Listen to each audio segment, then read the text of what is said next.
Hello, everybody, or cheers, slancha, as they say. Welcome to Snakes and Scotch. It looks like a bunch of people are in already. That's cool to see. Well, Ricky was in at noon today. It's 1 a.m. where he is right now. Being is tuning in at work. Hi, Sarah. Stevie. You made it. Lex, what do you drink? What's your bourbon?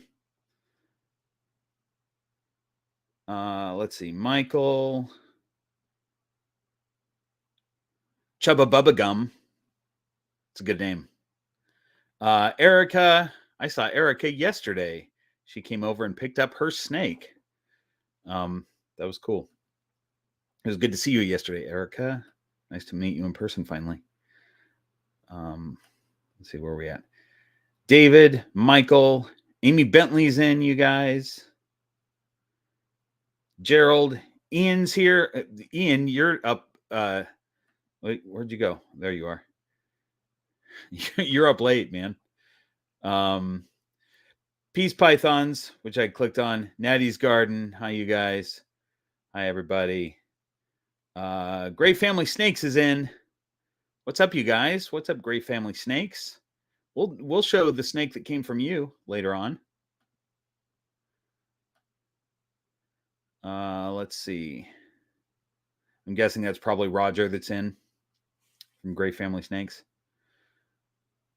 That Hot Librarian is in.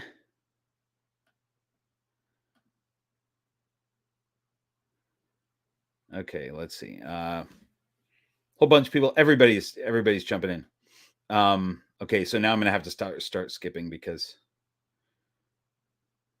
it's getting busy in that.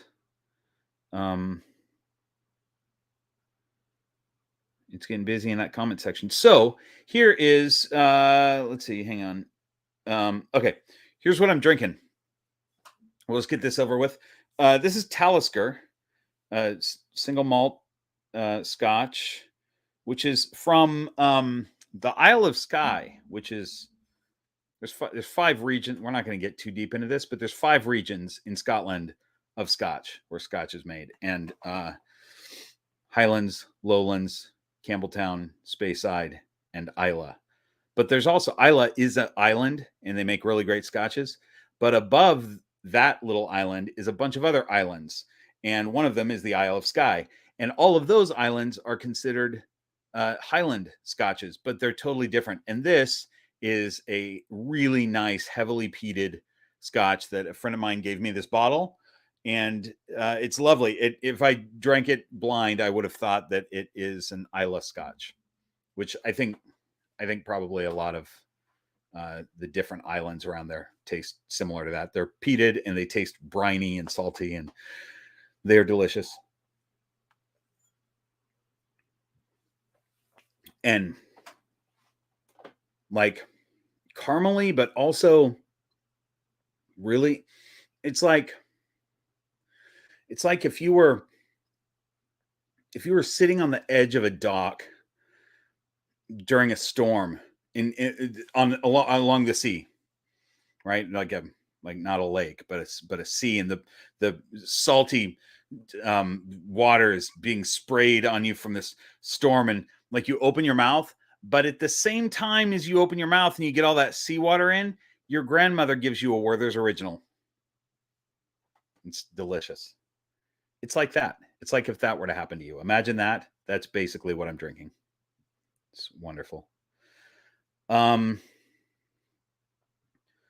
Barking. This is a great question. Does Kent drink Scotch?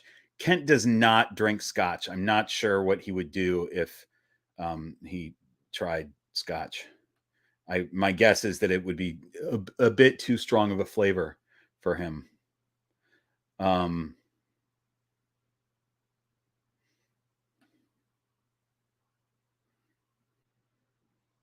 Roger, yes, Lafroig is my drink also. I love Lafroig. I have an unopened bottle of Lafroig sitting right over there. I was going to actually compare it to the Talisker, and I thought about doing it I wanted to compare the Talisker with Ardbeg and Laphroaig, because I've never done that comparison before. I was going to do it here, but I also realized that 99.6% of the people watching right now don't care about my Scotch. They just want to talk about snakes, which is great. That's what this is for. Taylor, are you driving right now? No, there's no commenting in the comment section when you're driving. Man, kids these days, right, you guys? All right. So I don't have a snake with me right now, and here's why. I asked. So before each live stream, a day or two before each live stream, I go onto Patreon and I ask the good folks on Patreon, the Horde of Keepers, for questions that I could respond to. Those of you who have seen my live streams before know this. And this time, though, I asked them to just tell me what snakes they would like to see. And whatever snake was said the most would be the one that I would show first. Here's what happened, though. When I asked this, Natalie jumped in and said, please show Eric the Murderer. I want to see an update on him. And because she said that early, everybody piled on and was like, yeah, I want to see Eric the Murderer too. Yeah, give us an update on Eric the Murderer, which is, I don't even know that snake, you guys. I mean, I can't even effectively give you an update on Eric the Murderer. But hang on, can you talk amongst yourselves for a moment, and I'll see what I can do about this. Just have a chat with yourselves.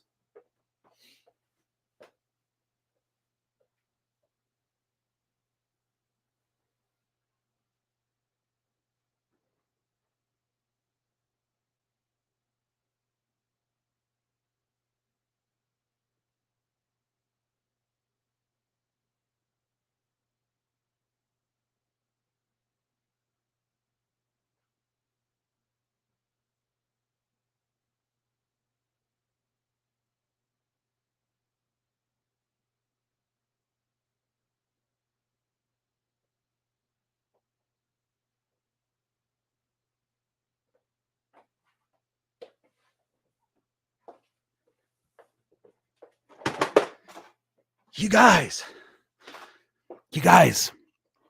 welcome. Welcome to Kent. Hi, welcome to Kent's. Well, it's not Kent's corner, but it's Kent's thing.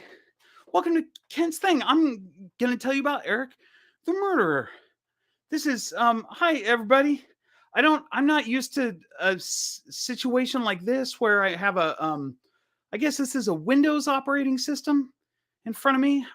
At home I have a Commodore 64 personal computing system, and I run it on DOS, so it's not as fancy, but it works well for what I need to use it for.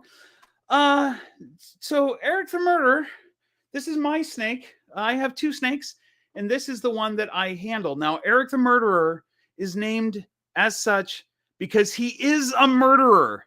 He flipping murders people. I have a secret, though, and I'm going to tell you guys just because you guys are the early ones in the live stream. The secret is I'm in no danger because Eric the Murderer isn't even a real snake. He's pretend. He looks realistic. You look at him and you go, whoa, that's a very realistic snake. But he's just a puppet. And you just put your hand in. And that's why he speaks English, too, when he talks. Hi, I'm Eric the Murderer. I eat all the people. And he's a great snake. He has a felt tongue, which is sewn in pretty sturdily. And that's pretty much all his features. I mean, he has two eyes, and that's basically all of his features. He's doing well. He doesn't eat. There's a very low chance, because he is just a plushie, there's a low chance that I'll actually die as a result of this item right here. So I feel fairly comfortable handling him. Now, my other snake was given to me by Gray Family Snakes, And that is not a snake that I will even go near. So don't worry about me. I know a lot of you are probably concerned. Everybody, I haven't read the comments yet, but everybody's probably typing in there, hey, don't go near any snakes. You better not touch your snake. I won't. Don't worry. I won't. Oh, Scott Self says, try the Scotch. There is Scotch right in front of me. I'm a big Scotch drinker. I don't know if you guys, I a lot of times will sit down with a glass of, I get home and I'll grab my favorite book to read and sit in front of the fire with a Scotch and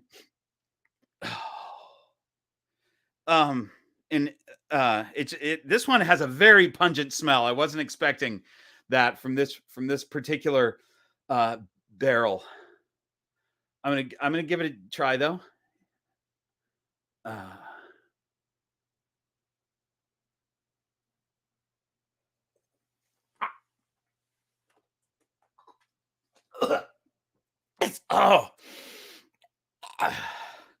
That's good. That's good.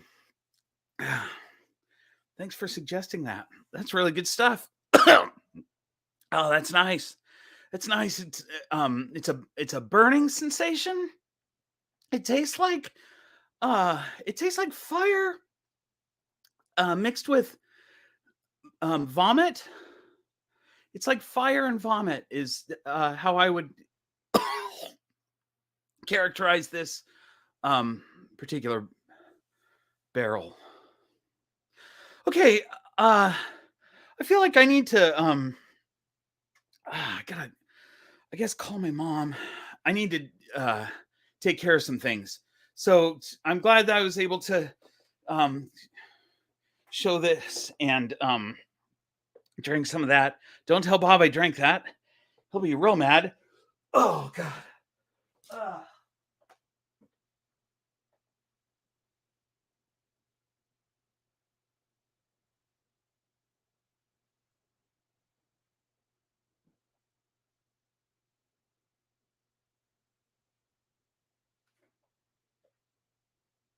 Okay, I'm leaving now. I'm clocking out.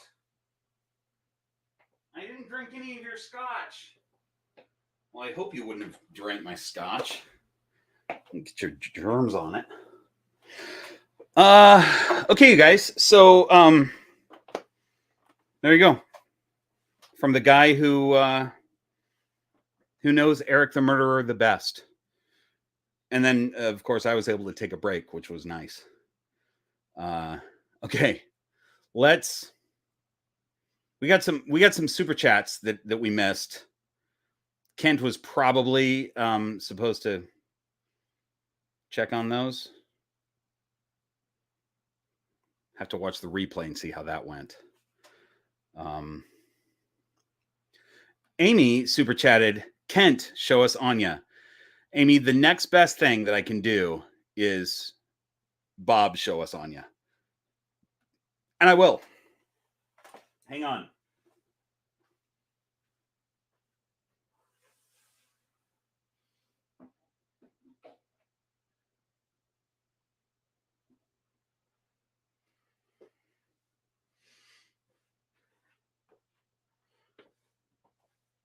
This is a lovely little snake right here. This is Kent's snake, and it was produced by Gray Family Snakes.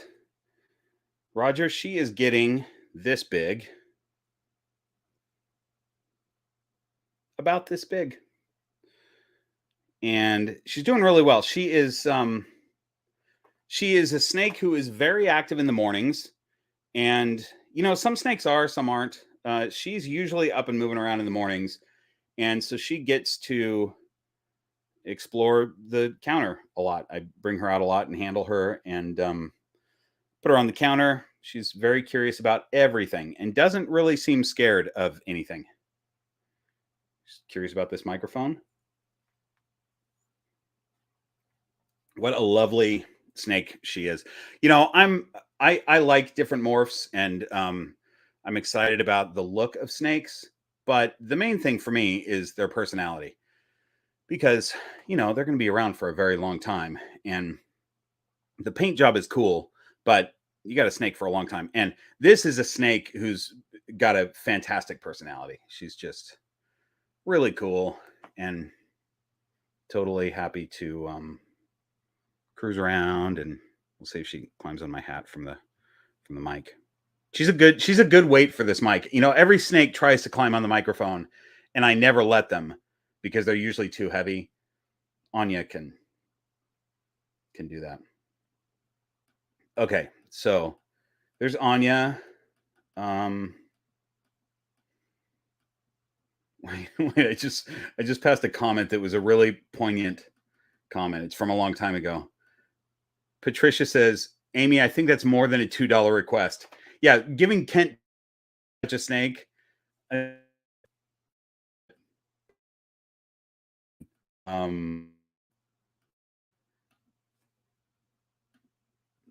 Come on now.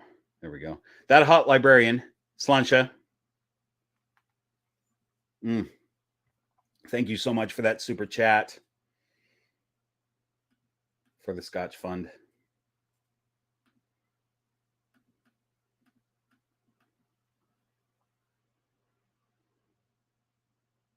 Okay, so now I'm catching up on Kent stuff. So Amy did bump her bid up to $10. Kent, show us Anya, and I'll give you a hug and also Bob's hug when I come to visit in a few weeks. Well, here's the thing. I showed you Anya, so you have to give me my hug and Kent's hug. But I'll still give Kent the $10. How's that? Or the $12, I guess, is it's what you've given to Kent so far. All right. I'm scrolling really fast. Juliana, thanks for the super chat. Let's see. Would a snake like an enclosure with waterfall?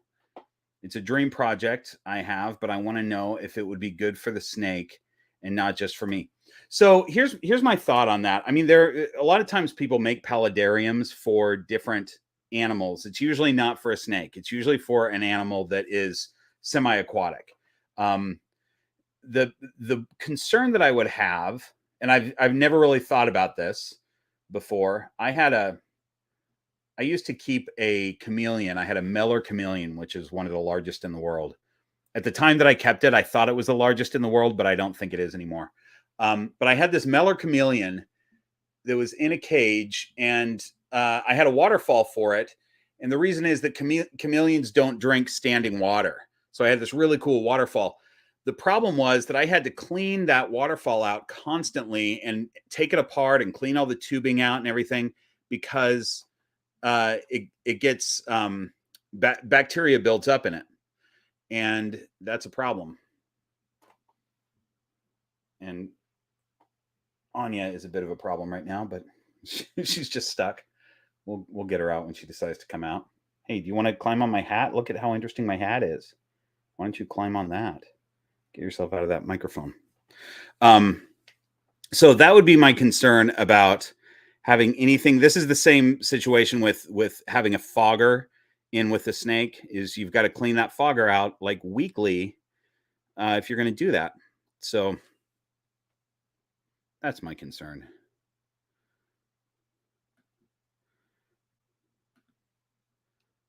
Quietly barking. Thank you for the super chat. You didn't ask a question with it though. Let me know if you have a question to go along with that, but thank you for that. I appreciate it. Let's see. So here, I'll make that announcement in just a minute. This is working, by the way, you guys. Anya is all about my hat. Let's see if she commits to it. Chibi Peach, thank you so much for the super chat. Is there a way to encourage pooping? It's not been a really long time, but long enough to worry and refusing food now. When would vet be a consideration? You know, if it's a real, so first of all, I always tell people that snakes oftentimes don't poop, more than about once every 6 weeks or so. If it's been quite a bit beyond that, especially if it's a very young snake and it's been 6 weeks or more, you might, I always talk against soaking your ball python, but that is a way that you can get them to poop if you think that they are potentially constipated. They also don't get constipated very often, so there's a good chance that they're not constipated. But you can soak them in, like water that is between 80 and 90 degrees. Just very, very lukewarm water, and don't swim them. Just make sure that they, the water's like maybe halfway up their body, or a little bit more. There we go. Got Anya off of that. And then that can encourage them to poop. And it's just not usually a problem. Usually ball pythons don't get constipated. It's not a very common thing to have happen. So I wouldn't worry about it. As far as a vet visit, unless the snake was acting really strange, also hadn't eaten for a long time, stuff like that.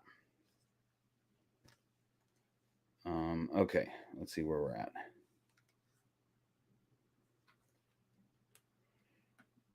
Andrew, thanks so much. Hey, Bob, I'm a new fan. This is my first time watching live, but just wanted to say I love your content. Thank you so much. I appreciate that, Andrew. So this is a good segue for folks that are new to the live stream. What I'm going to do here is I'm going to go through some questions that Patreon had, and I have those sitting on a clipboard that I'm going to read through and answer. And I'm going to try to answer as many of your questions as I can, but I'm not going to see them all. I'm going to end up skipping a ton. There's going to be a lot that I'm not going to see. So if you want me to see your question, wait to ask until I'm looking, although a lot of times I'm way behind on it too. You could ask a few times, or you can super chat it. If you super chat, I'll see all of those. And if I don't see it, Amy Bentley will text me and let me know that I missed a super chat. She loves when I give her responsibilities. So there's that. There's one other thing I was going to tell you. I don't remember what it was. That's all right. Michael, thanks for the super chat. What brand of enclosure is the inspector in? This is a great segue too. This is an Exoterra. It's a glass front opening Exoterra that is 36 by 18 by 24 high. And it will be for sale very soon. I'm announcing that here for the first time. I think I mentioned it to Patreon a while back, but that enclosure is being replaced. You'll see that video in a few weeks, whenever I get the build done and such like that. But so this whole enclosure with the stand, not the stand that it's currently on, but the old stand that it was on before, which is a metal stand, plus the heating elements, plus I have a custom PVC top that I had made that cost me like $100 to custom build that PVC top, and then the plant grow light that's on there. That whole thing is available for someone who is within driving distance of the Los Angeles area, because I'm in Burbank, and you'd have to come and pick it up and put it in your car. So send me an email at greenroompythons@gmail.com if you happen to be in the area and looking for a setup like this. I will sell everything minus the substrate and plants. I'm going to pull those out, but everything else, background, all that stuff goes with it.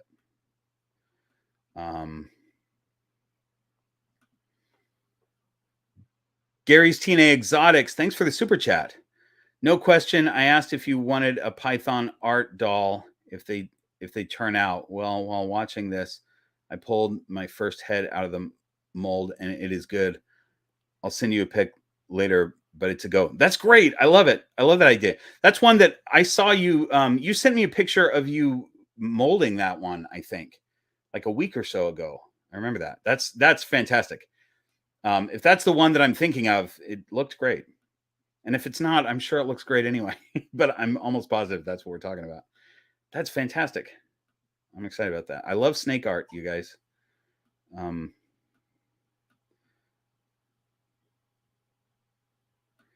Okay, let's see. I'm just cruising down. We're going to get to the Patreon questions. Also, you guys, just so you know, I do go through the next day.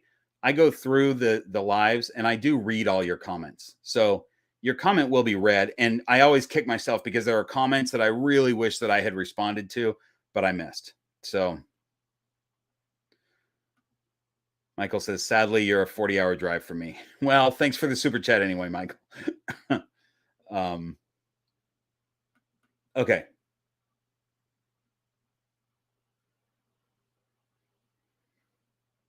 All right. So let's do this really quick. There's actually not a ton of, wait, hang on. Amy's texting me. That means I'm probably missed something.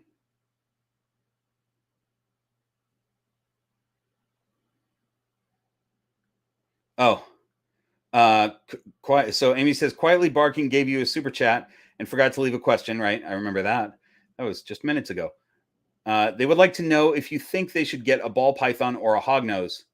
So those are both great choices, and it's going to depend on how much room you have and what kind of setup you want, because they, a hognose is a lot smaller than a ball python and could take a bit of a smaller setup. I don't keep hognose. I know a bit about them, but I don't keep them. They are pretty awesome and they're super cute. So I feel like one way to figure this out easily would be if there's a way for you to handle both a ball python and a hognose. My guess is by just handling both, you'll instantly know what you want. So, but you can't go wrong with either one. They're both great choices.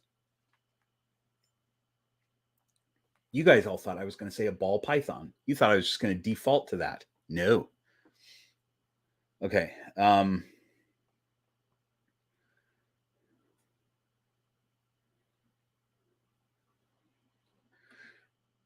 Robert, send me an email about that cage. I have seen the Apex cages. Those are cool. They are modular and you can build onto them.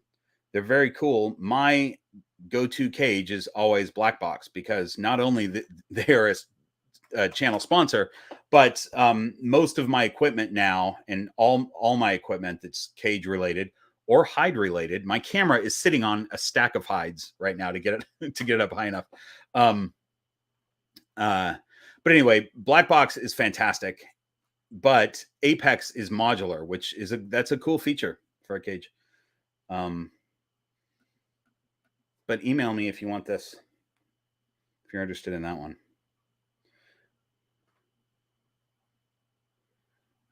Juliana, thanks for the other super chat. Funny fact, the Brazilian army symbol is a snake smoking a pipe. Look for or FEB. Presenas? Is that how you say that? Or FEB? All right, I'm gonna look that up. Not right now, but afterwards I will. That's great. I love it.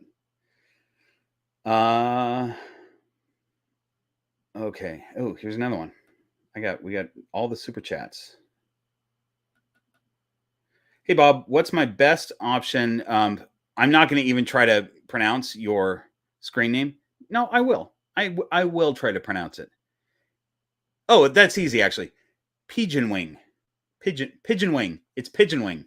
I got it. All right. I just saw the letters and I thought I'll never be able to pronounce that. But then if you just read it, you can. Okay. Hey Bob, what's my best option for mounting and placement of a CHE in an older model 18x36 Exoterra for a bioactive setup? I'm setting it up for my ball python. So just in the back corner, wherever you're gonna, you may also need a heat mat with it. It just depends. I don't know how tall that Exoterra is, but just put it in one of the back corners and don't plan to have plants growing well right under that heat lamp. I say that just because I haven't been able to get plants to grow under mine. So okay, that takes me to the end of that. So now I'm going to read a couple questions, and then we're going to get to. So this was another snake that Patreon voted on that they wanted to see, and there are a couple others. So we'll switch out and go to those snakes here shortly. But the first two were Kent's snakes, Eric the Murderer and Miss Anya here. Okay, so Paul Seibel is asking my most interesting hobby or pastime that's not reptile related. There were a few questions here that are not reptile related, so you're just going to have to bear with me if you're only expecting snake stuff. But I don't know what my most interesting hobby or pastime. People find it interesting that I do these comedy shows at festivals and juggle flaming battle axes and flaming chainsaw blades and such like that. I wouldn't call that a hobby or a pastime though, because I wouldn't recreationally set a double-headed battle axe on fire and juggle it. So that's kind of more of I consider that my day job. But folks find it interesting. Let's talk about whiskey, because that's kind of a hobby. I age my own, not my own whiskey. So what I'll do is I'll buy a cheap bourbon. I'll buy like a Jim Beam or a Jack Daniels or something like that, and I'll put it in a barrel and age it to make it better. I have a few. I haven't done it for a while, and next time I do it, I'll probably get new barrels. But there's barrels a month or two. See, sometimes I'll come in with like beans or vanilla, that, and you get good flavors. You guys, how cool is this hat band right now? That, and then speaking of coffee beans, I also roast my own coffee beans, which is a fun little hobby to do. That's a total science experiment each time I do it, because I don't have like a automatic roaster. Some people have these really expensive auto roasters where they hit a button and it roasts to however they want it. I do it over a fire in a thing. I got to rotate a thing, and I got to do it over a fire, and I've got to like look at the smoke coming off and listen for there's cracks that happen, and you got to listen for that to know exactly when to take it off. Because if you take it off too late, your coffee tastes like Starbucks, and that's not what I'm going for. Nothing against Starbucks. Okay, so that was the answer to that question. Hang on, I just got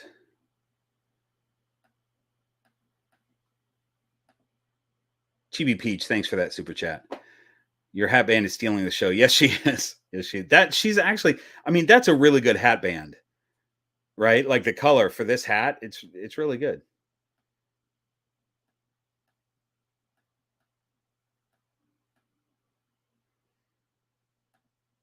Let's see. DeMarter, thanks for that super chat. Snake got out of the enclosure for weeks. Just found him. Congratulations. That's great. Any videos on finding a loose snake for anyone else who has that problem? Yes, I have that exact video. It's called How to Find Your Snake, maybe. It's probably called that. But yeah, I have a whole video on that. Different things to do and places to look and such. So I'm glad you found yours, though. That's a really common thing. Hang on. I'm looking at things backwards when I look at myself in this thing, and it's hard to grab a snake when I'm doing that. Okay. Anya, you are lovely. So a lot of people, it's scary when your snake goes missing. And a lot of people think that if their snake is out of their enclosure for a day, they're dead. And the truth is they're just not. They can be out for months, and you find them totally fine and alive. You find them 3-4 months later.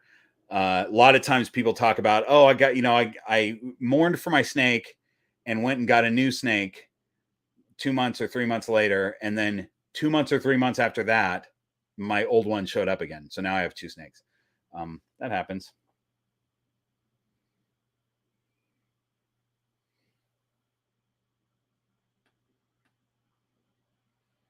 Okay, so here's a snake question, you guys. This is from Taylor. Hey, Bob. Question I thought about. At what point would you switch a newly purchased baby ball python from a tub to a 4x2x2 PVC enclosure? Do you think it's best to wait for them to get to a certain size, or would introducing them to a bigger enclosure be okay after the quarantine period? So let me answer that, and then I'll go to part B of that question. So it depends on the snake. After quarantine, after that 30 days, 60 days, whatever you're going to do for quarantine, three months, depending on your situation, you should know your snake a little bit better. And if it's a pretty new snake, pretty young and they're super timid, I wouldn't throw them in a big enclosure right away. If it's Anya, even Anya at half this size would have done fine in that enclosure. You know, I could put her in there and she'd be just fine because she's a very confident snake and she's just not timid. So it just depends on the snake. It's really not a general rule that you can, you know, rule of thumb that you can go by. Some do really well and some don't. I would say regardless of the personality of your snake, if you're putting a small snake into a big enclosure, you want lots of clutter, lots of hides. And if it's a really small snake in a really big enclosure, you want multiple water dishes just in case they need water and can't find it. So there was another part to that question. Do you think it would be a good idea to place the entire tub that they're used to? Oh yeah. Would it be a good idea to place the entire tub into the PVC enclosure? That way they can come out and explore in their new enclosure on their own time. Yes. And that is the way I would do it all the time. Because they're used to their tub. So if I was moving a small snake into this enclosure right behind me, I would just take that tub, put it on the warm side, and you know, I might try to straddle the tub depending on the situation between warm and cool, sort of in the middle, maybe. And you know, do that for a day or two and let them come out on their own. You know, just leave the tub open and let them do their thing. They'll come out and start exploring around. And if they decide they're scared, they'll figure out how to make it back into their tub.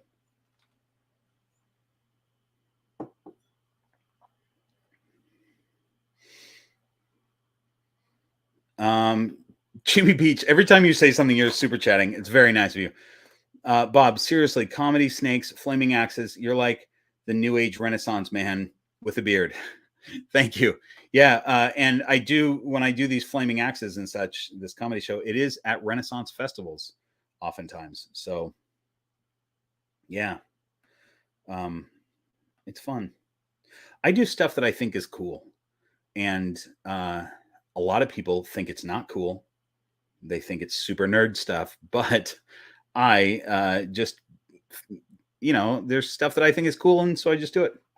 And that is how I make a living, is just doing things that I think is cool.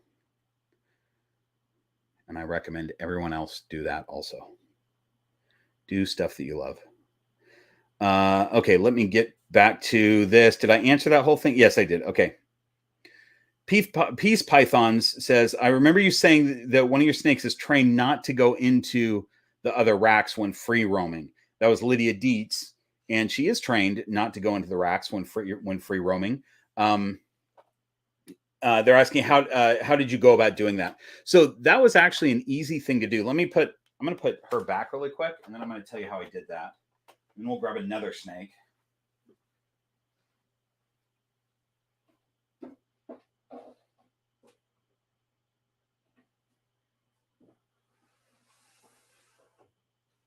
Okay. So Lydia Dietz, who we just got an ovulation from the other day, you guys, which for those of you who are not breeders, that means that she will be dropping eggs within a couple months, just under a couple months.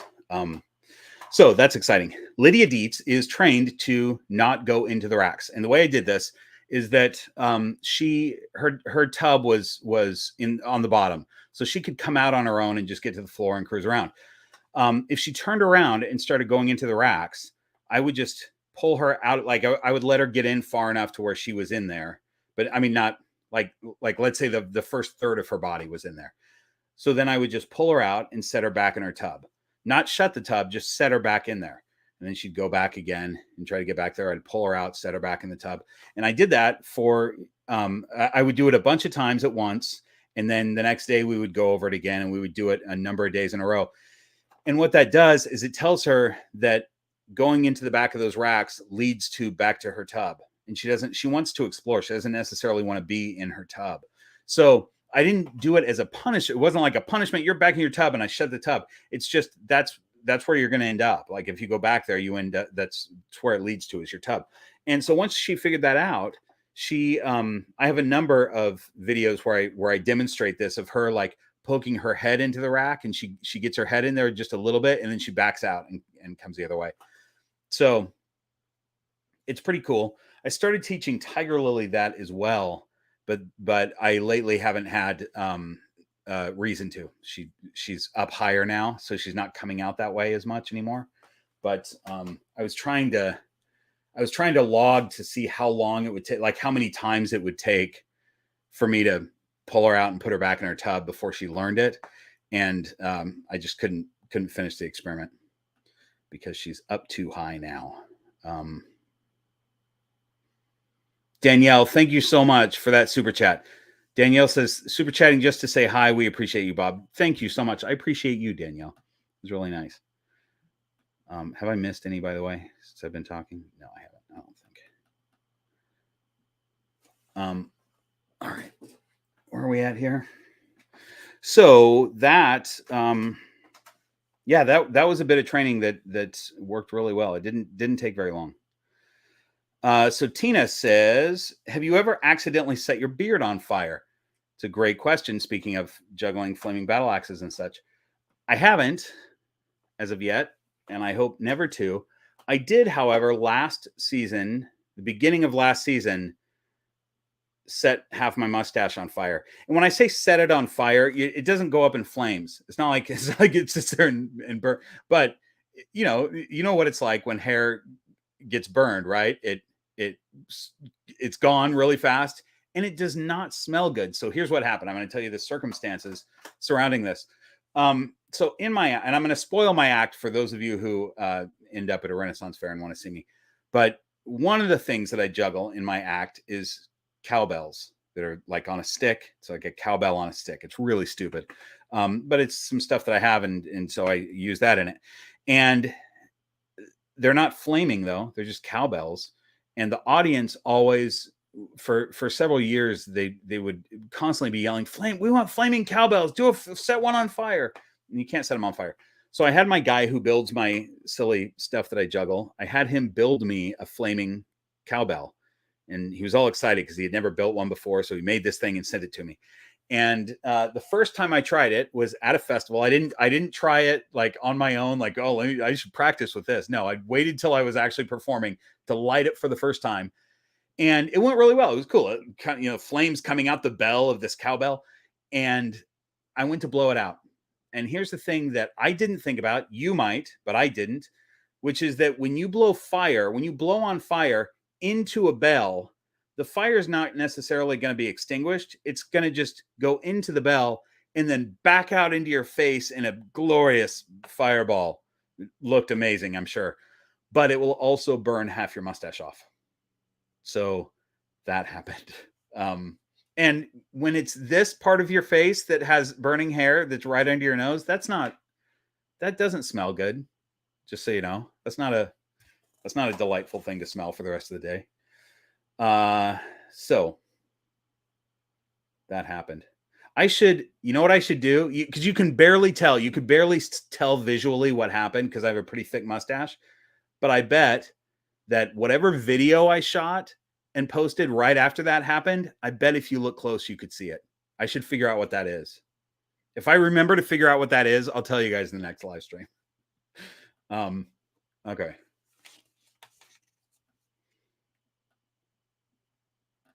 Oh my gosh, you guys, I would love to respond to all these comments. I'm just missing so much. Okay. Where are we at on this clipboard of mine? Oh, we're on to Taylor's stuff. Taylor Alexis, who is probably still on and probably not still driving. We don't know. I'm having construction going to be happening in my home for the next 3 to 4 weeks. Luckily, I don't need to leave or move out, but I'm so nervous about keeping my reptiles relaxed and minimize as much stress as possible. Do you have any recommendations on how you would go about that? I don't want anyone going off food, as everyone here is fantastic eaters. So that's a tough one because the real concern, there's the concern of the noise and like the rumbling of the ground or whatever.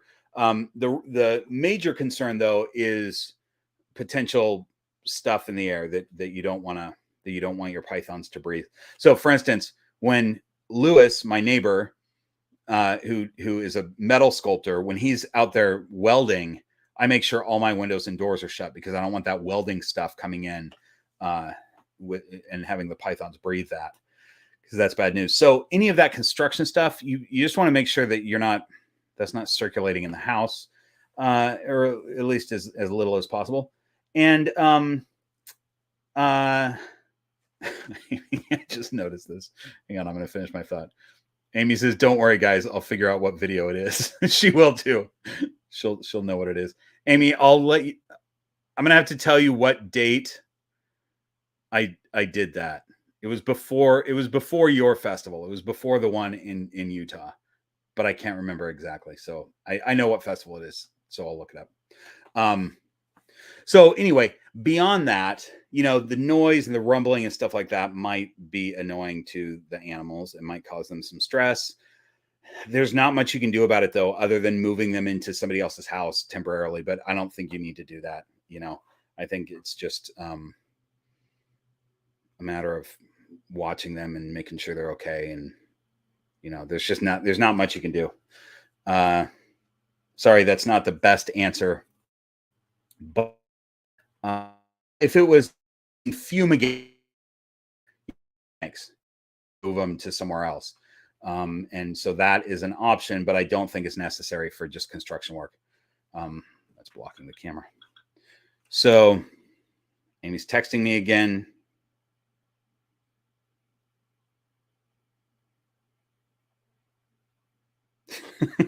Amy says, "I know when your festival season is. I'm going to find it before this live stream is over." Okay, Amy. All right. Challenge accepted, she says. I burned my mustache off in Idlewild last year, Amy, beginning of the season.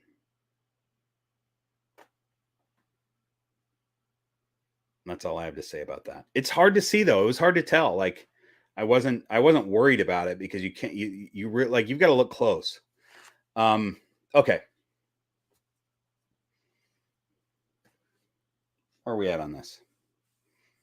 We're pretty close. I don't have a ton of Patreon questions. For those of you who see these live streams a lot, sometimes I go through 3 or 4 pages of Patreon questions. I only have a page and a half here, which means that I'll be able to spend more time getting to your questions live, which is kind of cool to do also. So Dennis says, "I purchased some Da Vinci boa." Let me show you what that is for those of you who don't know, because I use this stuff also, and I think I have it on hand. Maybe I don't. Nope, I do.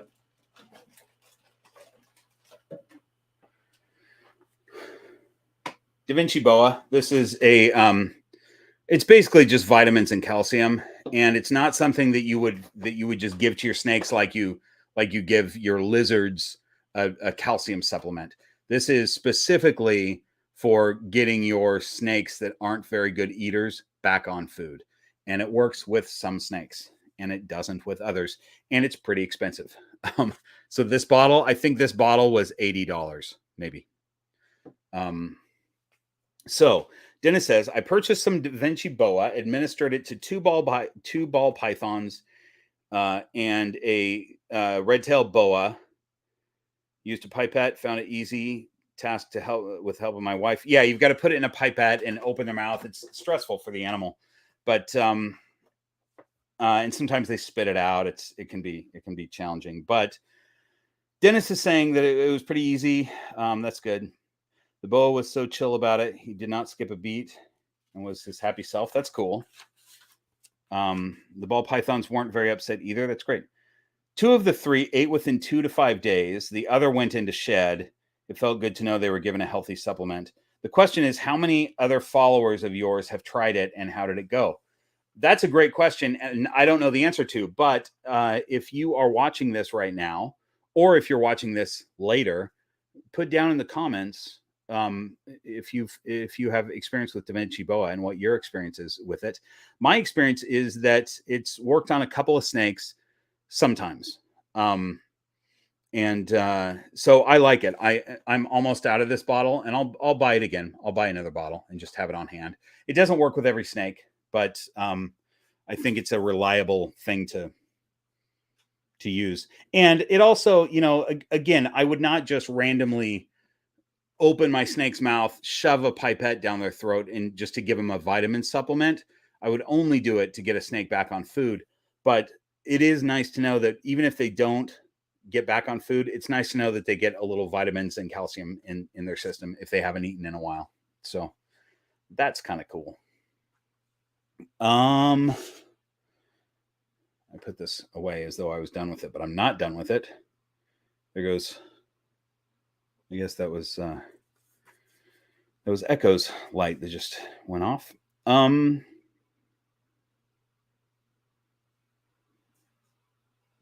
Here we go.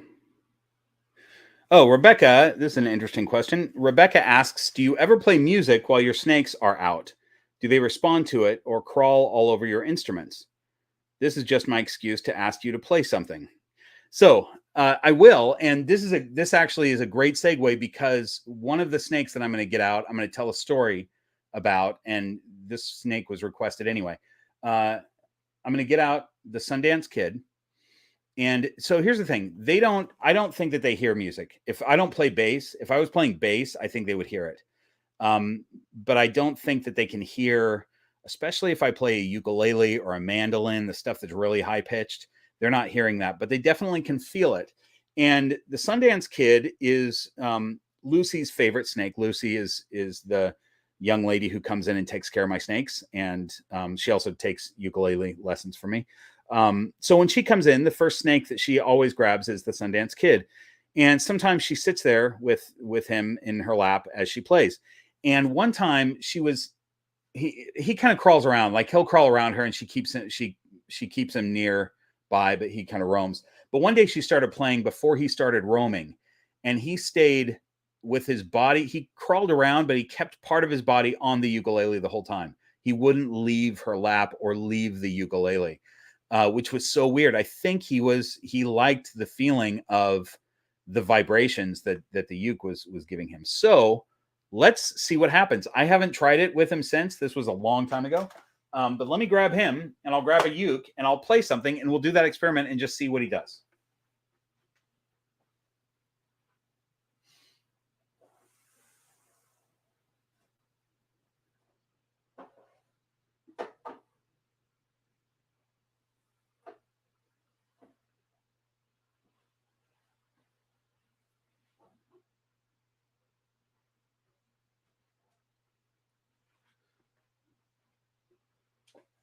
I'm realizing right now that I'm sitting on a stool here. This might be super awkward to try to manage a snake and play this ukulele, but you know what? I don't shy away from awkward things. So let's give this a try. Sundance Kid, for those of you wondering, is Cinnamon Het Sunset. So I'm gonna just play a little lightly, like not let's see what he does.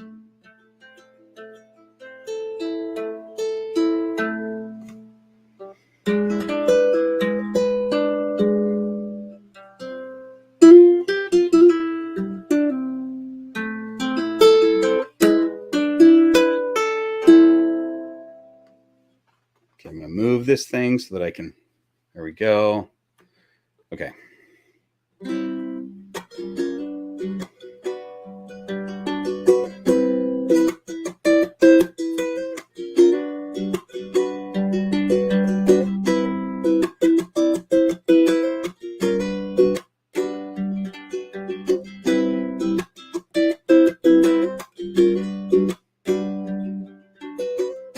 Oh, Lori Gray's in too. Hi, Lori. Lori of Gray Family Snakes is in as well.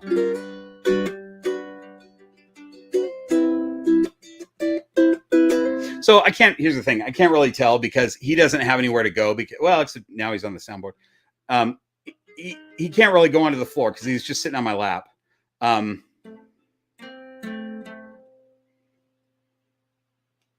that's gonna make it hard to play. Hey, buddy, what do you think?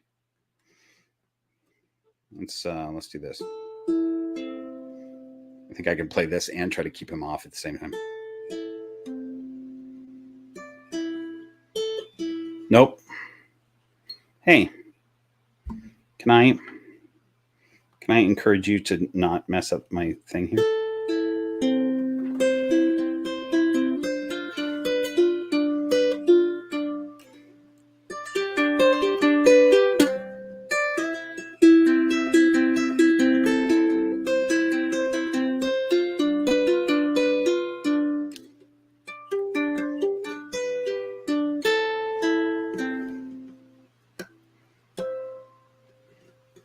Don't do that. Don't go over to that plant.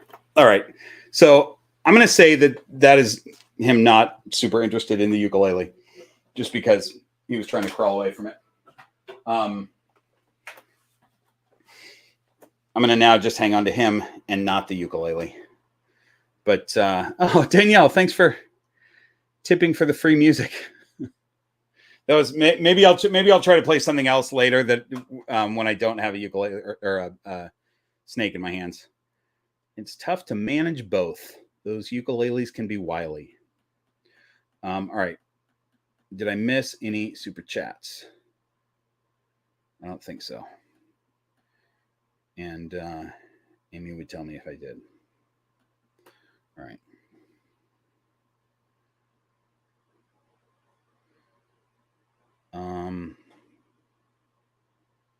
Chris, you are learning the U-bass. The U-bass is cool. Do you have a Kala?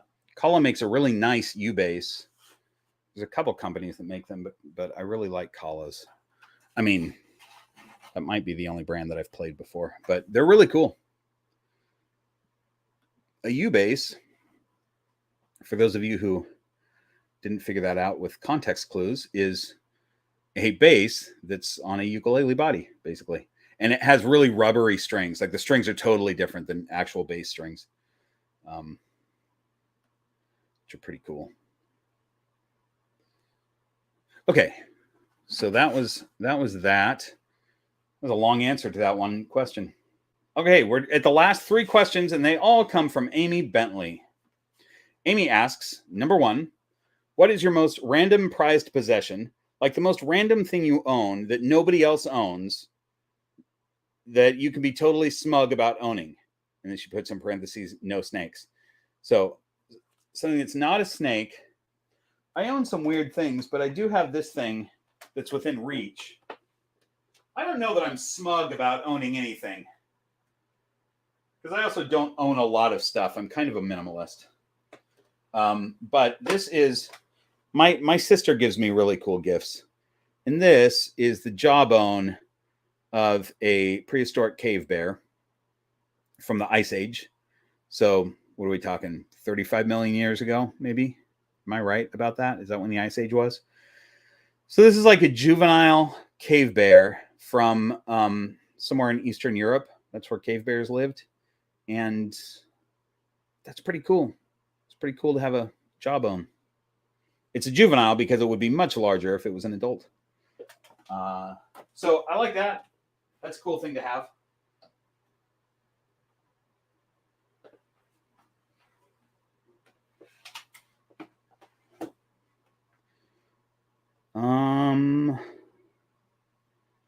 Okay. Amy's question number 2 is, what is the best vacation you ever went on? And what is your dream vacation? I don't go on vacations, Amy. I'm not all of my travel is spent working, which is always kind of like a vacation. I would say the coolest one that I did. So I did a movie that was kind of a terrible movie, just because it was made for a younger demographic, called Dolphin Island, wherein I played the bad guy, and we shot in the Bahamas. So I was there for 2 or 3 weeks in the Bahamas. And the cool thing about that is that it was just like a vacation, because the shooting schedule kept changing. And so they would have, like, they had originally booked me to be there for maybe it was like a week and a half, and I was going to shoot every day and maybe have a couple days off.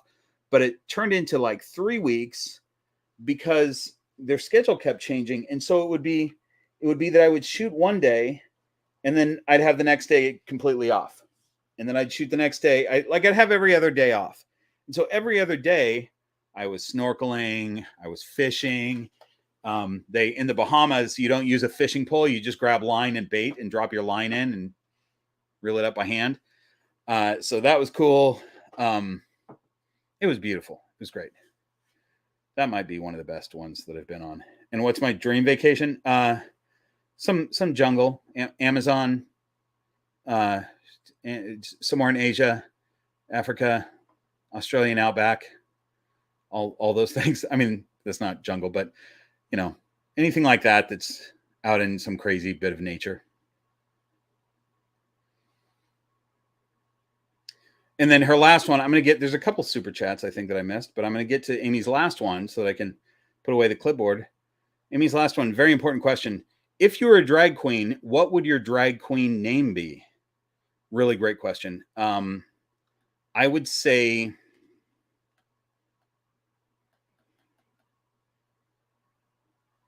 Kitty Beards a lot or George Santos. Either one of those. Either Kitty Beards a lot or George Santos. Okay. Quietly Barking says, thank you for the super chat, Quietly Barking. Your music is amazing. Love your videos. Oh, thank you so much. It's really nice of you to say.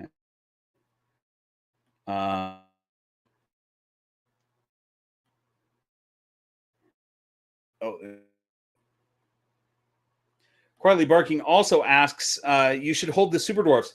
I would love to. Echo is not available because she's in Deep Shed right now. And Stella, I don't think is out right now. I think she's sleeping, but I can check. I agree, though. I should always hold the Super Dwarfs. So Echo has a thing where you guys, especially if you watch my shorts, you've seen this before where Echo comes down, she finds this target. She always knows where it is. She comes and finds it every day. Stella has never done that until the other day. She accidentally found the target. She kind of came up and around and down, and she found that target. And Stella has also never struck at me before, or never come at me with an open mouth or anything. But she found her target, and then I went and touched the upper third of her body, or I guess lower third, as far away from her neck as I could. Touched her body. She whipped around with an open mouth, which was the first time she'd ever done that. I don't think she thought it was me, but she definitely was at the target and was hoping that she was getting food because she had found that target, which is pretty cute. Ian, thank you so much for that super chat. Great first hour, Bob, but it's like 2 a.m. here. I know, man. I'm going to tap out and catch the rest on the replay later, folks. Ian, thanks so much for being here, man. That's so impressive that you stayed up so late to watch this. I appreciate it. Glad you were here for that. And while you're watching the replay, hi, Ian, in the future, watching the replay. All right. We did that. Okay, so there was another request so we got the Sundance Kid here. This is a snake that has not made it very often into videos, and he should, but he just hasn't. And another one that was suggested is Captain Feral. So let's grab Captain Feral. I would keep the Sundance Kid out, but I don't want to have to manage him and try to do this thing. So I'm just going to put him back. All right, buddy. Here we go.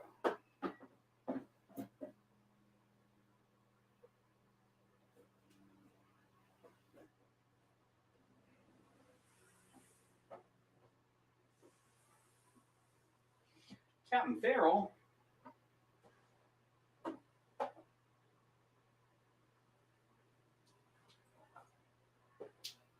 Hi, Cap.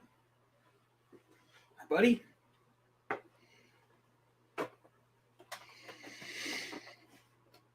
This guy, so Lydia Deach used to be my morning snake. She always hung out with me around my neck in the morning while I made coffee.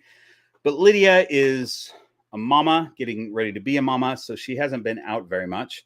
And Captain Feral has kind of taken over that position because he's awake a lot in the morning. So I take the younger snakes that are awake, like Anya that I mentioned before, and I put them on the counter and I watch them out of the corner of my eye, and Captain Farrell goes around my neck, and we do our little morning routine together. We make coffee and drink coffee and watch the other snakes that are out and about. It's pretty cool. So, okay, this clipboard is gone. Now I can just answer your guys' questions as I see them. Somebody just asked how Handsome Dan is doing. Ethan asked that. Wait, where'd that go? There we go. How's Handsome Dan doing? Handsome Dan is doing great.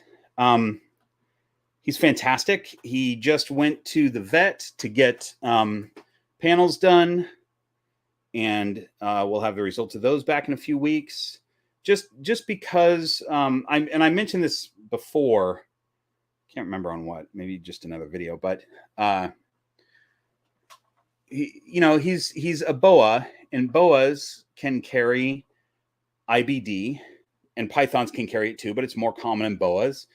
And boas can have IBD that's inclusion body disease is what that stands for. And they can have it for a very long time and show no symptoms. But if they give it to pythons, the pythons go downhill real fast. So I had never planned on having boas in my little family of snakes. Because of that, I'm very nervous about that. But I have no reason to think that Handsome Dan is sick. He seems totally healthy. But I wanted to get him checked anyway. So we'll have results from that in a few weeks. And he's still in quarantine. He'll be in quarantine for a little while still. But he's doing great. And he's social and he's lovely. He comes out onto my hand, and I let him cruise around in the quarantine room. He kind of crawls off my hand, but then he voluntarily comes back onto me. It's almost like he doesn't have any, he doesn't show any difference between me or the floor or any other surface that he would crawl on. Whereas sometimes there are some pythons here that, even though they know me and they trust me, they would rather be off on their own. If they run into me sitting there in my hand or something, they'll turn the other way, including this guy. He'll, if he's off on his own on the counter and he comes up to me, he's not scared of me, but he'll turn around and go the other direction. He's usually not going to choose to crawl on me. But Handsome Dan does, which is pretty cool. Erica, thanks for the super chat. Bob, it was great to meet you. It was great to meet you too, Erica. I had so many questions I wanted to ask, but blanked out. Is Handsome Dan still in quarantine? If so, how much longer? Yeah. So, it was cool to have you here. It's always nice when people can pick up their snakes in person. That was fun.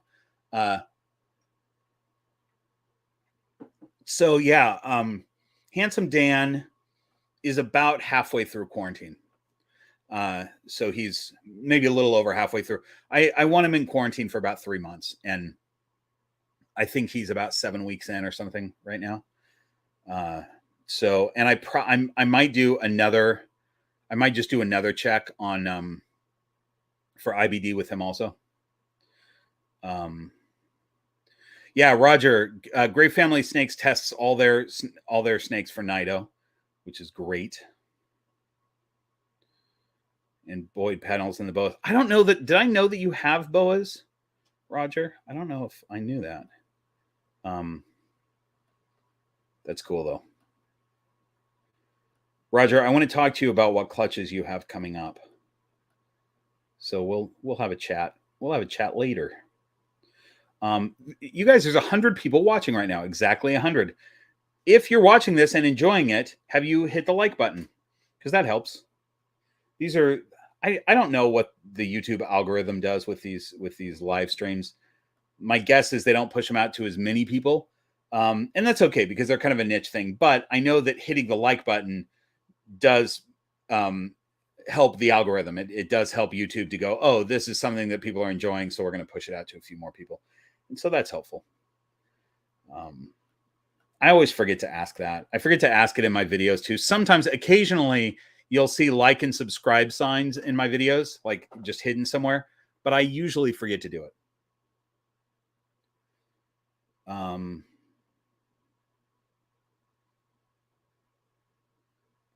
Quietly barking. Are you trying to leave? Is that what you're saying? I won't sleep until you say goodbye or good night.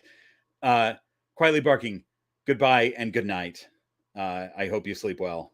You're probably in the UK also, is my guess. I'm glad you were here, though. Thanks for those super chats.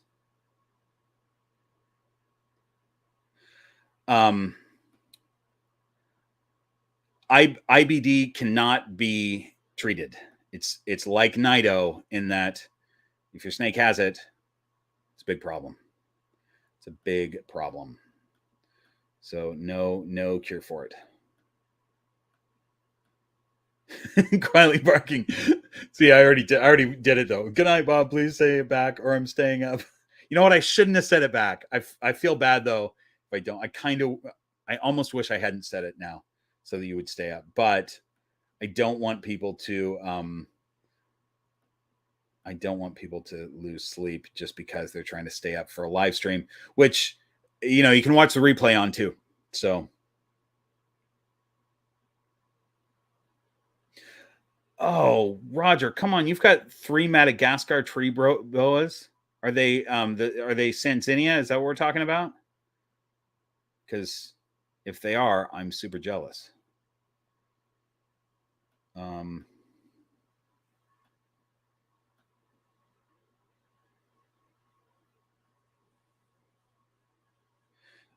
Okay, so Jake is saying, "Where is Handsome Dan?" In the quarantine room.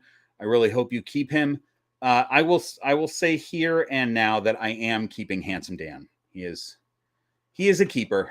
There's my official announcement. The 97 of you that are here heard it first. Handsome Dan is here to stay. I mean, come on, I have t-shirts of him already, so I'm not going to just get rid of him.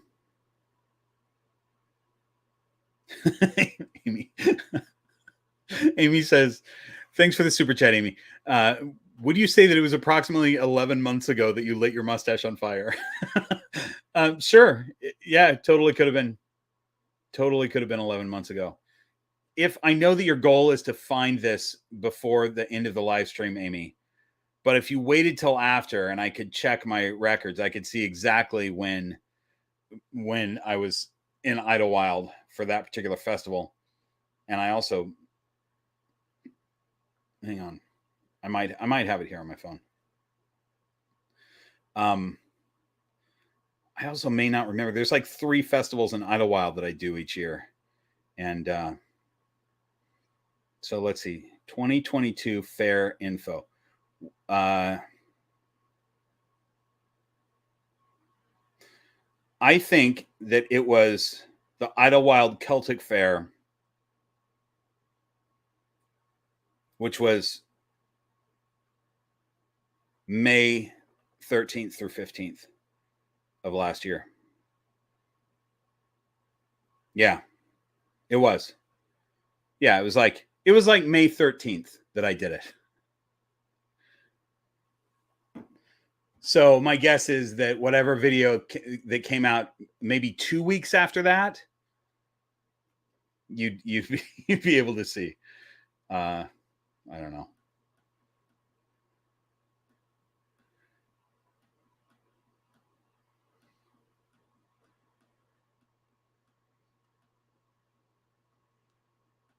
Taylor Alexis, I knew you would. You don't know me, Taylor. You don't know me. Yeah, I think a lot of people were like, he's gonna keep that snake. I knew it too very, very shortly after I brought him home. He's fantastic. And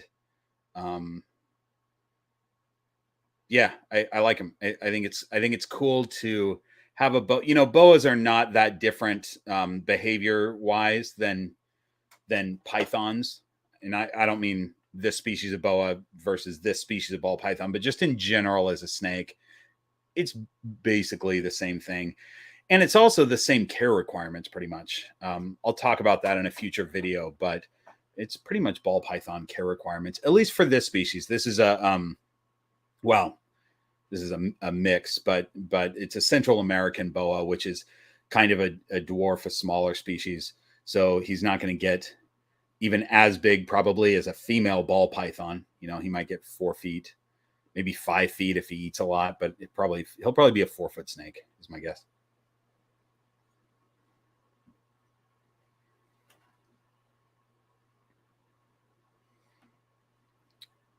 Stevie, this is a great question. Thanks for the super chat. Is a 100-gram snake too small to try to hang around my neck? It depends on how thin your neck is, Stevie. And I say that, it's funny, but I say that in seriousness because the tough thing is if they can't get a grip, they're just going to fall off, and you don't want them to fall. And sometimes with a snake that's that small, you can't tell that they're falling until they're already halfway down to the ground. So yeah, it's probably a little small to do that with. But you could have them crawling your neck with your hand on them at least. You know how like when my snakes crawl up on my hat, sometimes I have my hand on them because they'll fall before I know they're falling, you know.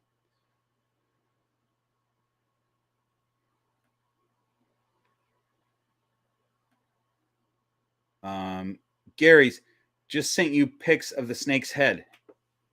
Of the snake head. Did you email them to me? Let me see. I don't think so. Tell me where you sent them. I'm sure I'll find it later though. That's awesome. I'm excited to see that.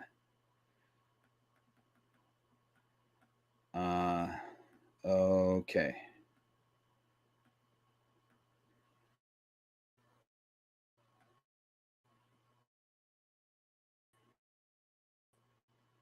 Sierra, thanks. Sierra asks about breeding season. I can't pull it up for some reason. There we go. How's breeding season coming along? How are the mamas? The mamas are good. You know, we're early into breeding season. This boy right here is doing a great job with Molly Malone. In fact, Molly Malone is right in front of me right now. Hang on. Let's see if she's available. She's usually out. She is kind of out. Hi, babes. So let me show you this pair. Hi, I'm just digging you out for a second. Oh, you're going to take some substrate with you. So here's this pair. I don't want them crawling on each other right now. But how do I do this? Here we go. So these two are a lovely pair. This is a Ultramel Het Pied 66% Het Hypo. And this boy here, Captain Farrell, is a Pied.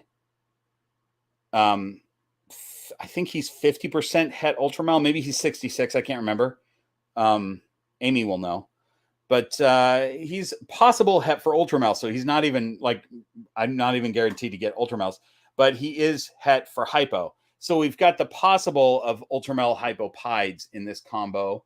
But not necessarily, because we'll definitely get the only thing that we're absolutely sure on is that he is a visual pied and she is 100% Het pied. So that's that pairing. As I said, Lydia Dietz, who's my clown Het pied, just ovulated, and she's been paired with Bear, who's my pied Het clown. That's going to be an exciting clutch. That'll probably be the next clutch to drop.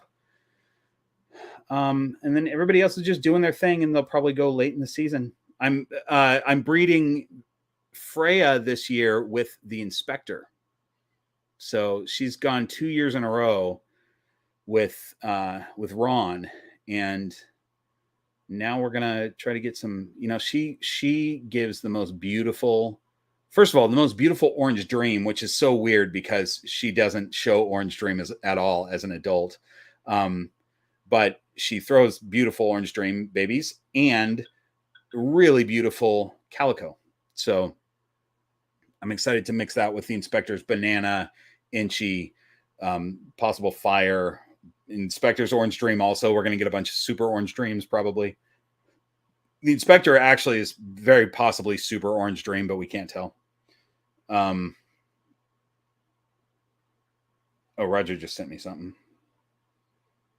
Oh, the Sanzinias, man.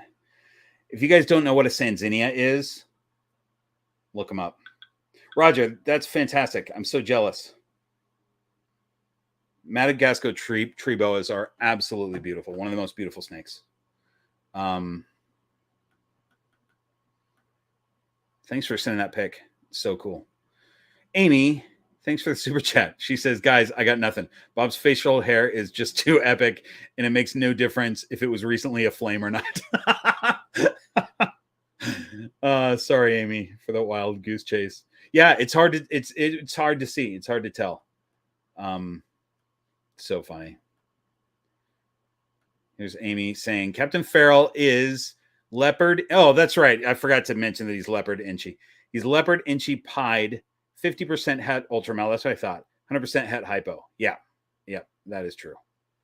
You got it, Amy. Now I'm second guessing myself. Stop testing me. No, you got it. You're right. That's exactly what he is.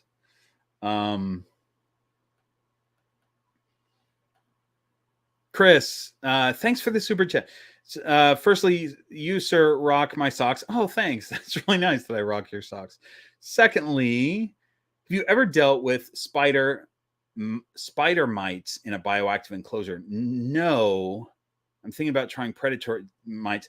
I don't know what spider mites are. So no, I haven't dealt with any kind of mites in the bioactive. I've only dealt with little flying gnats in that thing. And I've had a spider or two in there, and then I just don't worry about it. I let them live in there. There might be a spider living in there right now, but not spider mites.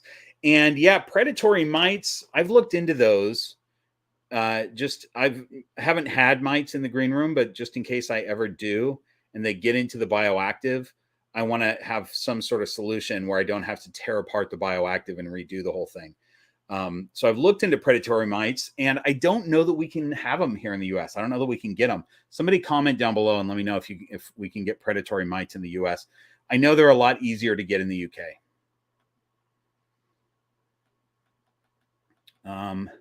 Once Bitten Exotics, thanks for this super chat. You guys are so generous with the super chats today. Hey, Bob, I'm arguing with my fiance about Kent. Valid argument, whatever it is. I told her you both can't be on camera at the same time. Someone has to hold the VHS. Yeah, well, that's true. Today is her birthday, leap year, baby. So she's super young. I'll let her win this one. Yeah, you should. You should let her win that one. Kent and I are rarely on camera at the same time. Most of you have probably never seen it before. So maybe some of you have. I don't know. But yeah, I mean, it's tough to be on the same camera at the same time when one person is holding the 1988 VHS camcorder from Radio Shack.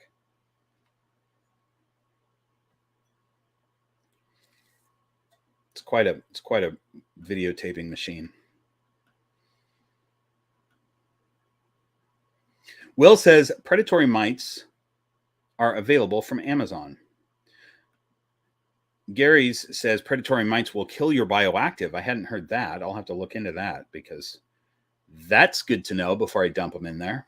I'll have to do some research on that. Weed growers deal with this all the time in the USA and Canada. Huh, interesting. I just haven't dove super deep into it because I haven't had to deal with it. But I kind of want to know just in case I have to deal with it, you know?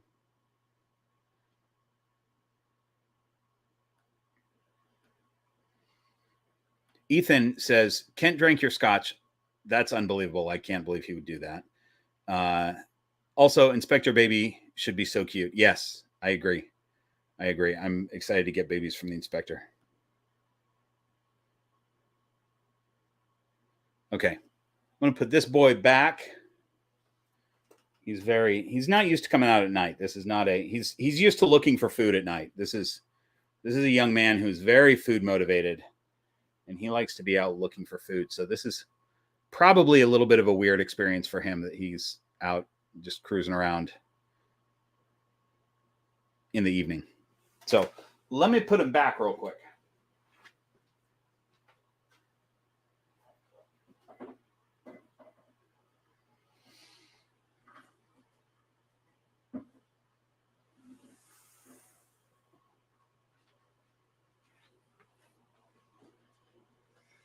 I keep having to navigate these Patreon boards every time I walk past. Wait, there we go.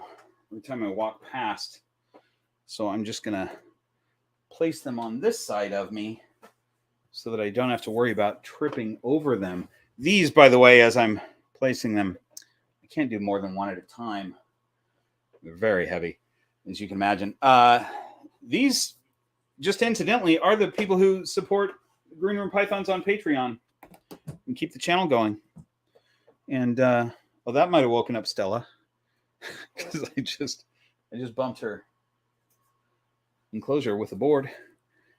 And so I just got notification that a couple people just signed up on Patreon, like as we were doing this live stream, which is pretty cool. That's always cool to see. There's 4, maybe 5. I think there's 4 levels that you could sign up on, and they all have different perks.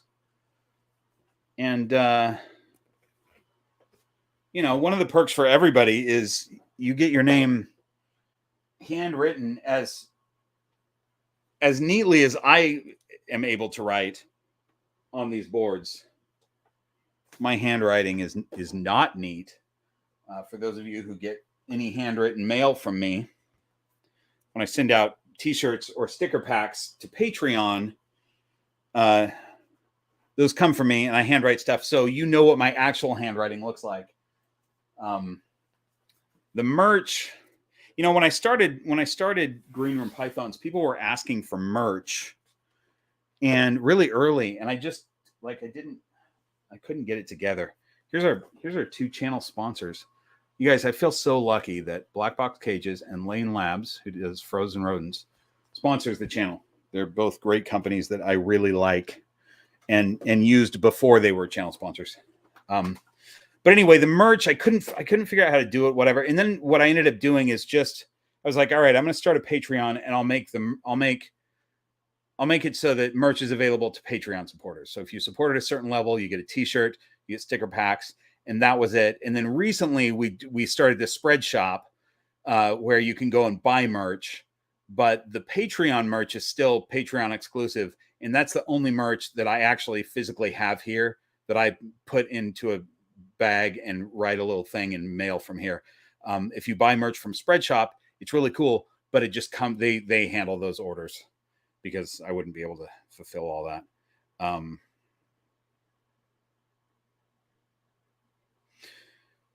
Yeah, so Roger's saying Mandarin Tanzania. Yeah, man. Roger, put a link in the chat so people can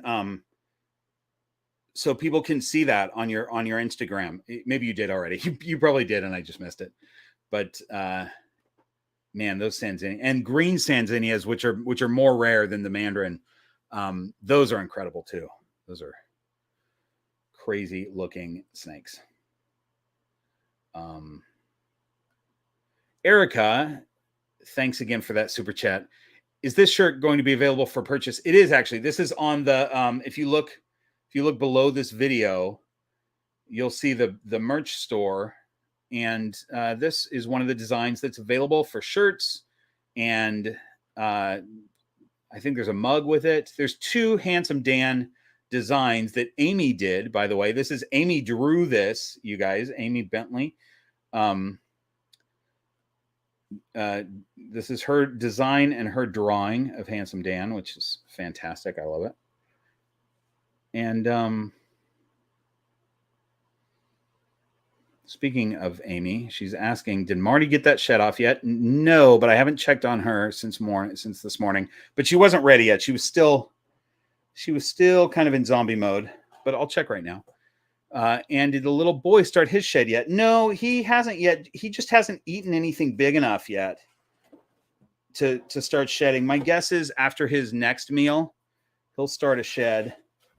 So this is to catch everybody up. This is in the clutch. I have one clutch right here that 2 babies are gone. Erica picked up hers yesterday. That was the first one to leave.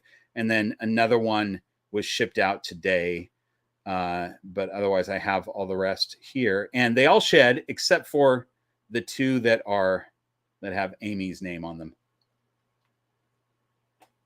And let's just look at this little girl really fast. I'm not going to take her out because she's in shed and she doesn't want to be bothered. Oh, look at you clearing up. She's so cute, you guys. You can see her through the tub, I guess. She's clearing up, so she'll probably shed tomorrow or and for those of you who sometimes ask, how do you keep humidity up when they're on a paper towel, like in quarantine? Just do that. Just drop a little bit of water in there. I do it each day for when they're in shed, and if they're not in shed, I just have the water bowl close to the heat, and that gives them enough humidity. It works. And this is how I keep hatchlings. Like, this is my hatchling setup. Super bare bones, almost like quarantine. But it gets them sort of used to the world and comfortable. So there's that one. And then your boy, Amy, hang on. I can't reach him from the stool.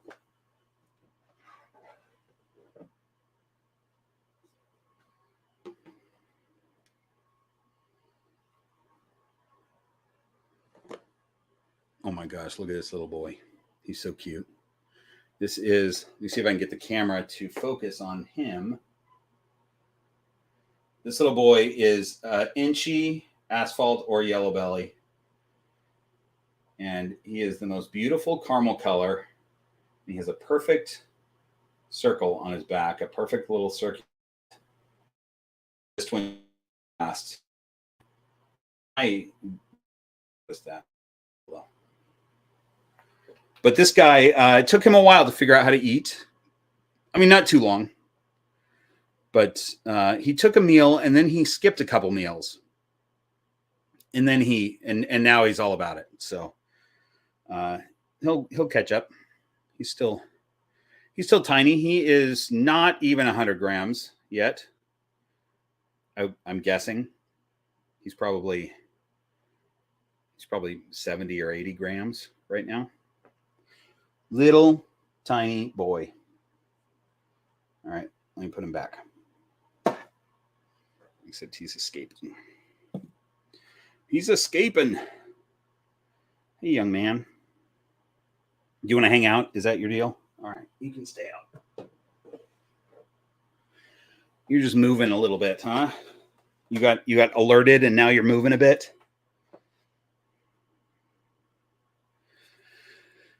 So I would say, let's talk about behavior for a second. This situation right here where I put him in his tub and he went right out. And then he went onto my hand and he's kind of crawling around my hand. A lot of people would think, oh, this is a snake who wants to be out. He doesn't want to be in his enclosure. But really, he didn't have enough time to figure out that he was in his enclosure before he was already out. So he kind of is, I would say that this is a very nervous snake right now. And it's not that he wants to hang out with me. It's that he couldn't settle down enough to figure out where he was and to know that I was putting him back. So he didn't even have the option, really. I think my guess is if he had figured out that he was in his home where his hide was, he would have gone straight into his hide. So this is just another one of those things that people a lot of times misinterpret their snake's behavior. And they think, oh, my snake really wants to hang out with me, when it's actually just a young snake that's brand new to the world. And they're a little bit on edge and tense. And so they're kind of flying all over the place. Yeah. Super cute little boy. So I'm going to let him calm down a little bit. Now he's just tense. So he's out of the mode where he's trying to run and fly all over the place. And now he's just kind of almost balled up, but not quite, and very tense. So, he's not, I don't think that he feels like his life is threatened, because otherwise he would be balled up, but he definitely is curled up and kind of tense body language. We've got a video coming out very soon that's going to talk about that a lot. Different snake body language.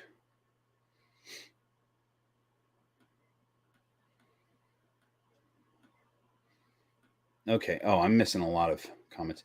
This is going to be fun tomorrow, you guys, when I sit down and go through, hit play on this and go through all these comments that I'm missing.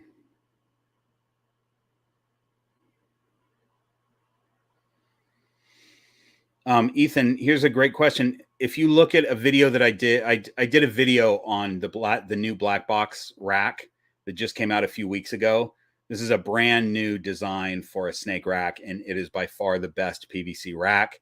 And it does come in I just got a 6-stack rack, and it's fantastic. Just watch that video and you'll see why. It's got a bunch of extra stuff that other racks don't have. It's great. Black box cages. And my discount code GRP for black box. That works on racks and cages.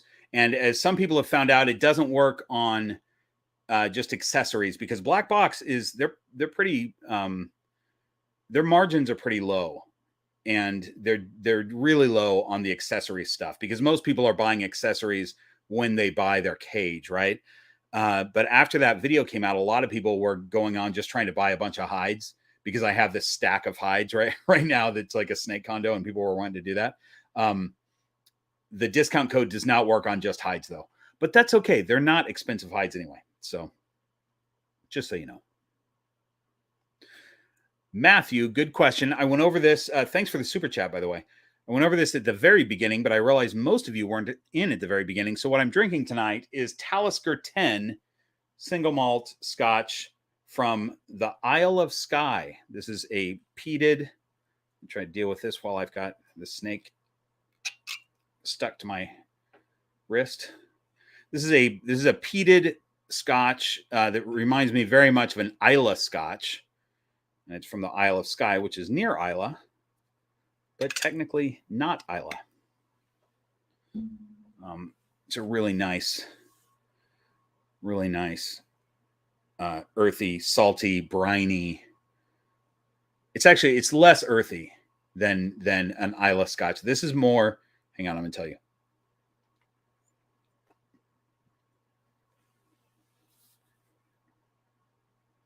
It's more like the sea than it is the earth. So when I drink Lafroig and Ardbeg, that reminds me of garden soil. This reminds me more of the sea. It's a lot more briny. Did I miss any super chats while I was? I don't think so. I don't think I have. Okay.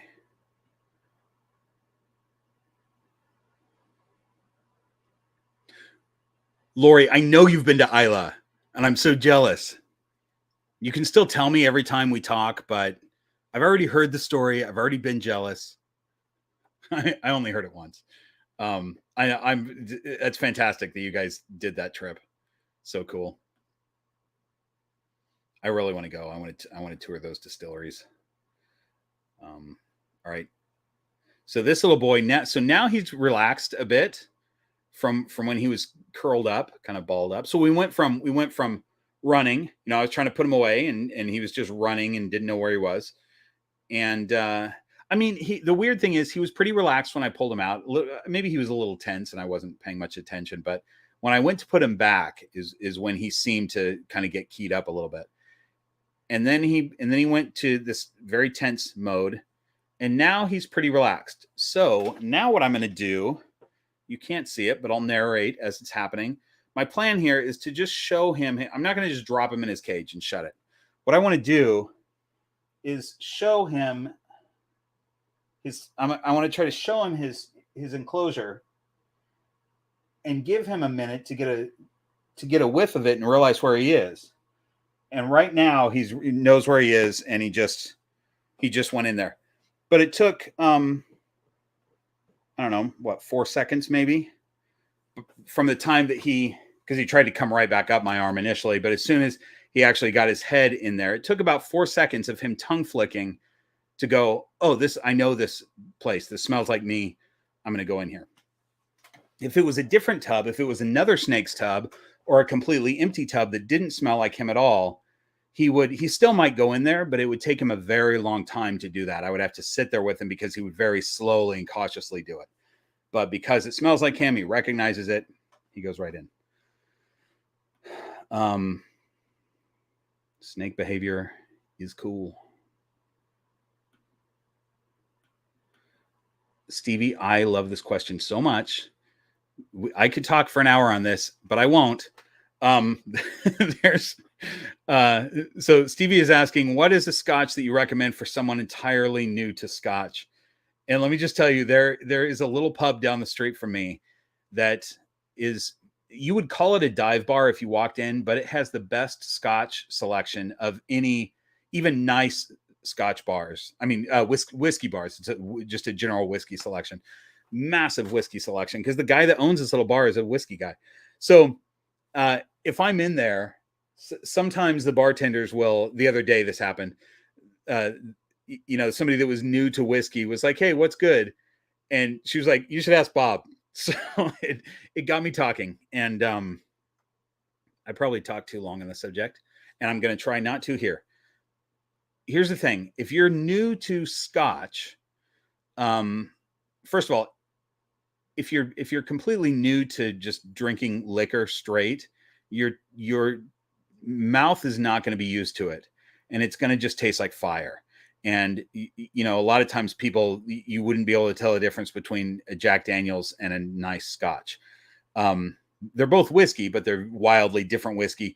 But when it's just burning your mouth, it doesn't matter. It's like if you drank hot sauce, you'd be like, it just hurts. Like, I don't care what the flavor of this hot sauce is. It just hurts. Right. So that's kind of what happens sometimes if you're not used to drinking this stuff. So it's an acquired taste. And when you get used to it, where it doesn't hurt anymore, you can start to taste the huge differences in different Scotches. So there's that. And then I'll say this, that what you want is a blended Scotch to start with. And the reason is that the blended Scotches are usually not as challenging. The stuff that I really like is highly challenging flavors that a lot of people don't like it's really strong flavors. So what you want to do is just give yourself a blended Scotch. Monkey Shoulder is a great one because it's pretty much available anywhere, at least in the US, I think. I can buy it at any grocery store, and it's pretty cheap as Scotch goes. And it's an easy Scotch to drink. A lot of people use the term smooth, but I don't know what smooth means, except that I think when people say it, that what they mean is that it doesn't hurt when you drink it. So if that's what smooth means to you, I would say that Monkey Shoulder is one of the smoothest that you could have. So start with something like that. That's a blended Scotch, and then go from there. Scotch is really fascinating. There's a lot of great stories, but same with bourbon, and there's a bunch of different whiskeys that are just the history of it and the stories that each distillery has and stuff like that. It's really interesting. It's cool to get into. All right. Have I missed? Hang on.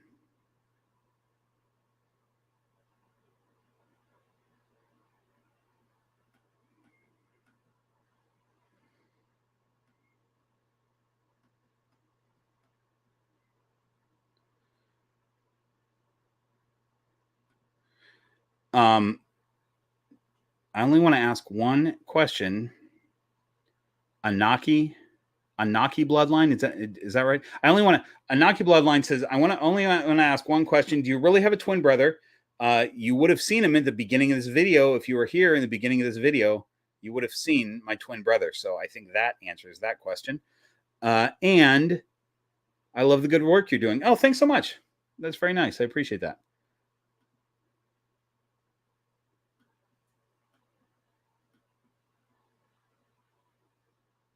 Joe, this is a good question. How do you tell male and female ball pythons apart? Are there good enough visual cues, or do they need to be probed?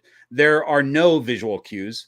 If you ask this question on a Facebook group or something, you're going to have a lot of people say, females are bigger. So if you have a bigger ball python, that's a female. That's not true.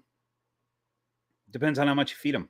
So it's probably true that in general, a female has the potential to grow a little bit bigger than a male, but there's a ton of huge males and there's a ton of small females. So there's no way that you could say that a snake is male or female just based on size.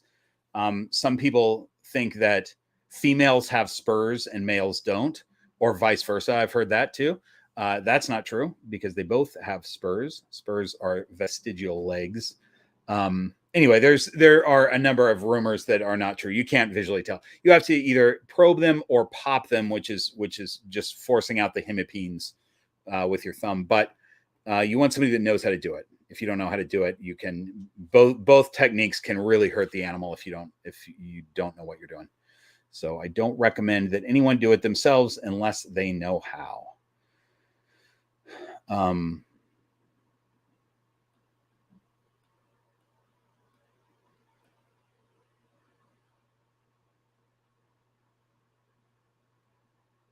Oh, Jason, great call. Brook Laddie, the classic Laddie, is also a good starter for sure. Actually, I would say that that's a better one. It's more expensive, but it's nice. It's a nice light blue bottle. Like it doesn't look like a challenge when you look at the bottle. You're like, oh, it's just light blue. It's lovely. But that is a delicious Scotch that does have a lot more complex flavors once you get your palate used to it. That's a really good one, the classic Laddie. But not one that, like, I think for me in Southern California, I think Monkey Shoulder is around maybe $30 a bottle, 30 to 35, and the Brook Laddie is twice that probably. It's closer to 60, 55 to 60 probably. So that's not one that I would buy every day. I'm not buying a bottle of Scotch every day, you guys. Just so you know, I just want to make that clear.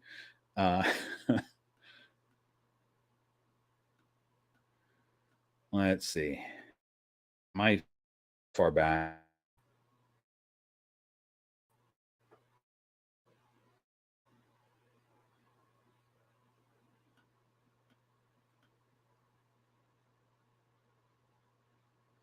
What's up, Bomb Projects?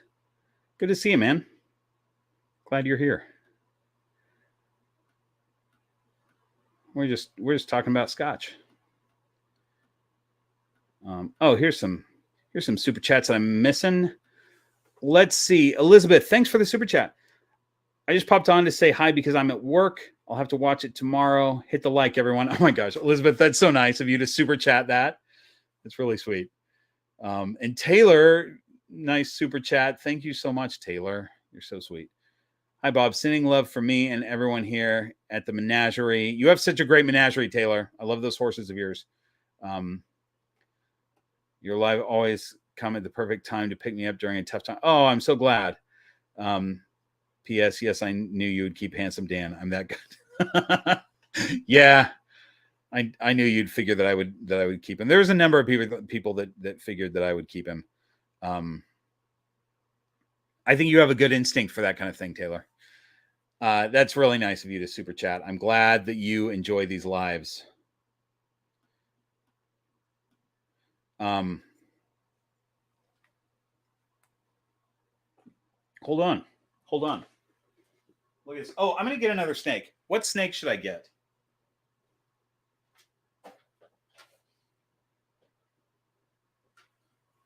Also, I just want to show this because I did just buy a bottle of Monkey Shoulder. This is the stuff. It's a bottle that looks like this, and it has these three little brass monkeys right here, just like the Beastie Boys talk about on the bottle. It's a nice bottle.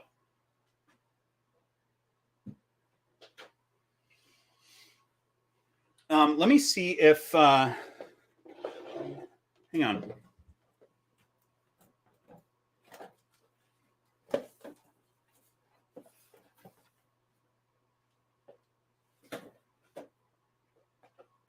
Let me just see what Stella's situation is. Oh, she's in a box and she's awake at least.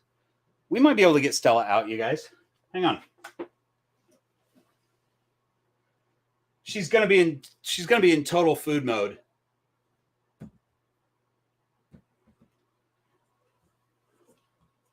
Let's see if she just shed. She's really pretty. She's in her, hey, we're not feeding right now. I'm just going to bring you out, okay? Really easy to bring you out right now.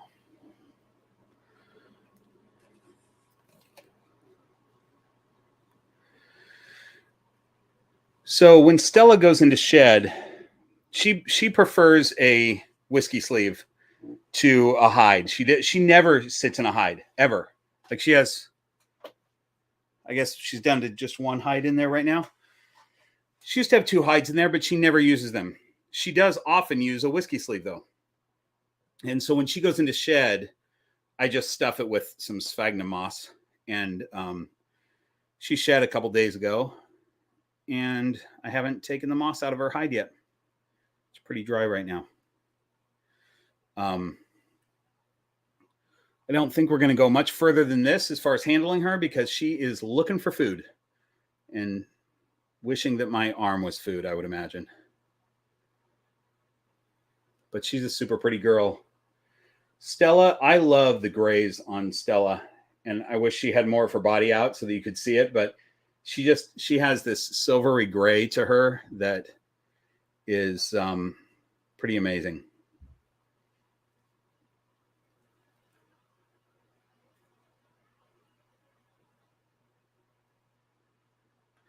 Aiden, pure Calato is one of my dream snakes. Isn't that what she is? Yes, it is. Or is that Echo? No, Echo is, so yes, Stella is 100% Calatoa, and Echo is 50% Karampa, 25% Calatoa, 12.5% Slayer. So then the other 12.5 would just be mainland mix, whatever. But I'm guessing that these two will end up being about the same size. It's hard to tell, although they've grown. In the time that I've had Stella, they've been exactly the same size. They've grown at the exact same rate. And Tiger Lily is maybe 6 months older than Stella, or three months older. I think Tiger Lily's 3, or not Tiger Lily. Erica's asking to see Tiger Lily. That's why I'm saying that. Echo, I think, is 3 months older than Stella. Erica, yes, I will pull Tiger Lily out. Let me put Stella back really quick. Hey, thanks for joining us.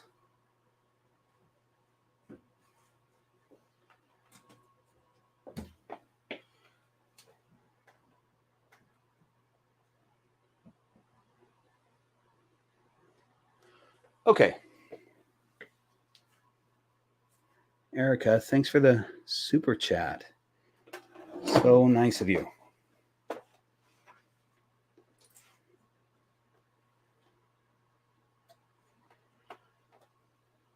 Tiger Lily is right here. She might be, nope.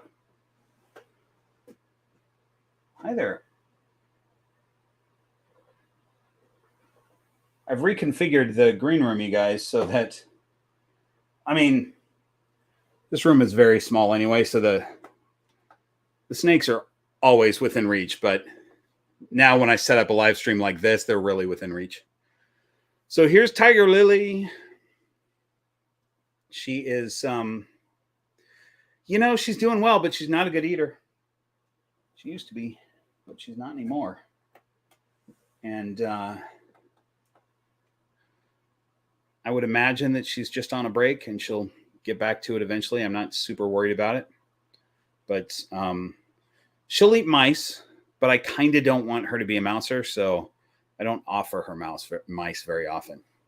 I'd rather just wait and see if she'll take a rat. But oops. Pulling Dolly out as well.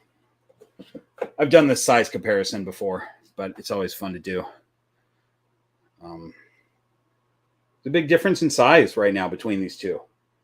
I don't know if you can tell. I mean, the way I'm holding them it's tough to tell, too, but because you can see all of Dolly's body sort of right now. But these are sisters from the same clutch. Dolly, who I had to assist feed her first several meals, and she was much smaller than all the other snakes. But she's really good at eating now. She hasn't missed a meal in a very long time. But her sister has. Bomb Projects is asking, how's the recent clutch doing? They're doing great. They're all doing very well.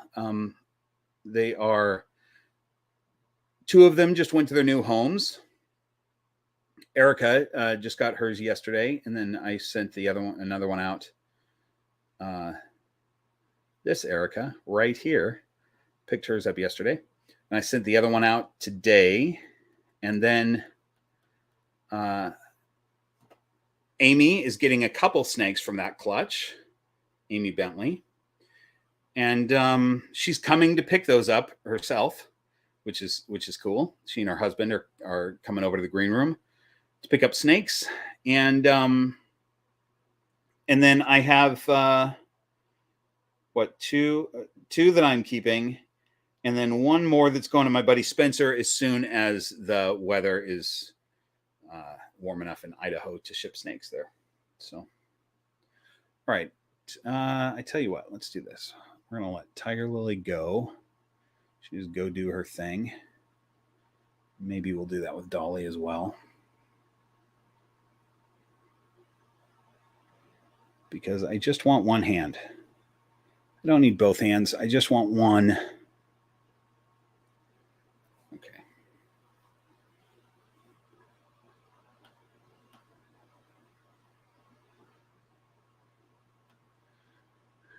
John, thanks for the super chat, John. This is for Kent. I'm sure he's feeling a little loopy after sneaking a sip of scotch. I'm sure he is. If that indeed happened, I'm sure he's feeling loopy, and he'll enjoy that super chat. Thanks for that. Did I miss one, or am I? No. Okay, we got that. Okay.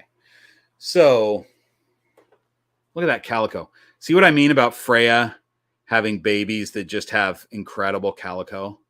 Freya doesn't have Orange Dream, although Tiger Lily does. So Tiger Lily's beauty comes from her Orange Dream and Inchy, which Dolly doesn't have either one of those. But really, really beautiful snakes from Ron and Freya. Okay.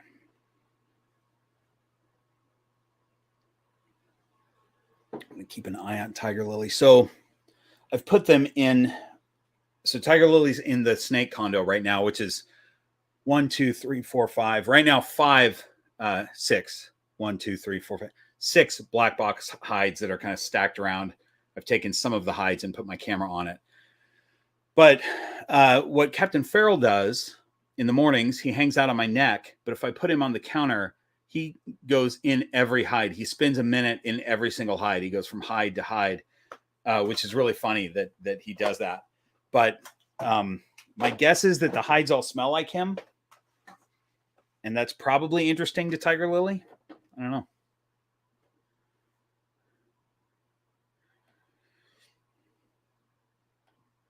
Amy, that's what I was trying to say. I might have said it wrong.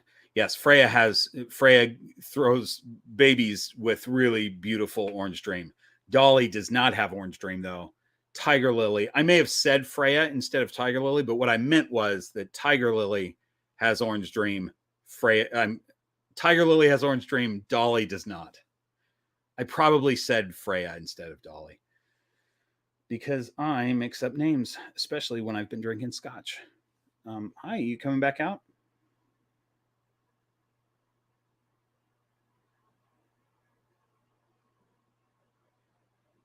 Let's see.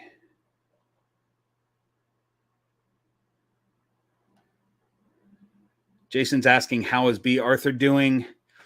You know, I don't know is my honest answer. She worries me a bit. I can get her out.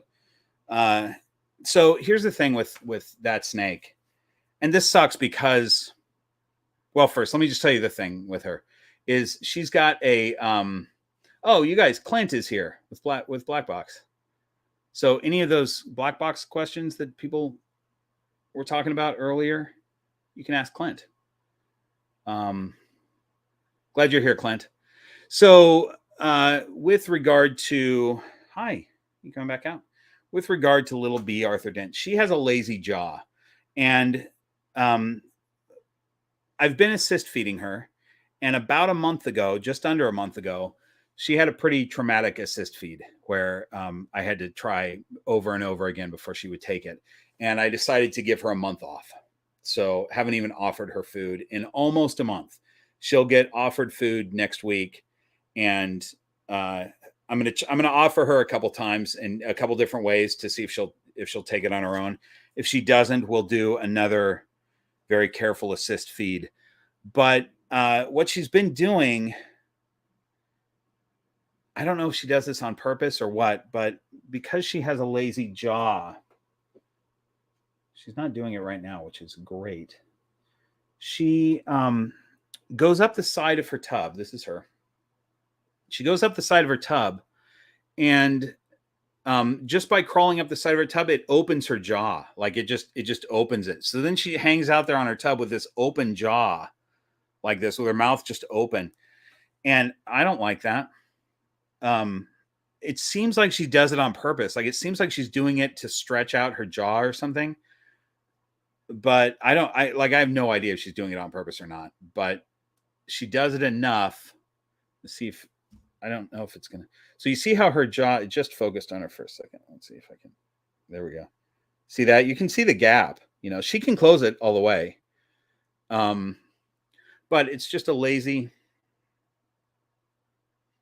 It's a lazy jaw.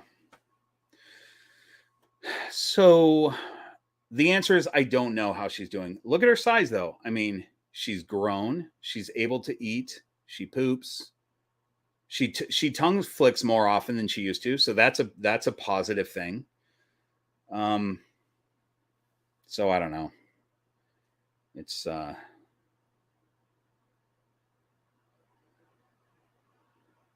this jaw situation concerns me. So that is the honest answer of how she's doing. I don't know how she's doing. Or I don't know. I mean, she's doing fine right now. I don't know how she's going. You know,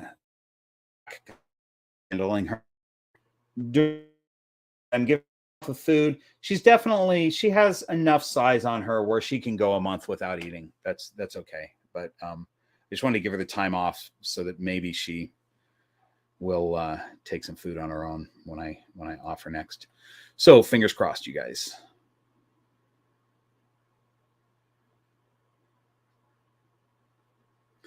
Okay, let me just save Tiger Lily. I'm saving my stuff from Tiger Lily because she's about to knock a bunch of stuff over. Hi, can I just redirect you over here for a minute? Okay.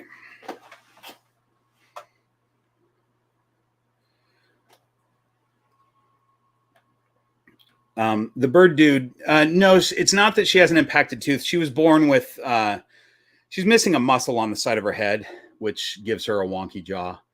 And that's what it is. It's almost like, I mean, snakes don't have hinged jaws anyway. They don't unhinge a jaw. It's already not hinged, but because she doesn't have that muscle there, it's just kind of a lazy jaw that like opens. She can just push it open as she's gliding over across the wall of her tub. I spoke with Garrick DeMeyer about it at Royal Constrictor Designs because he has, I think Garrick has like 600 or 700 breeding females. So he breeds so many snakes. He says that he's seen that a few times where that's happened. And he says that the snakes usually do fine if you can get them eating. So I'm just trying to get her eating.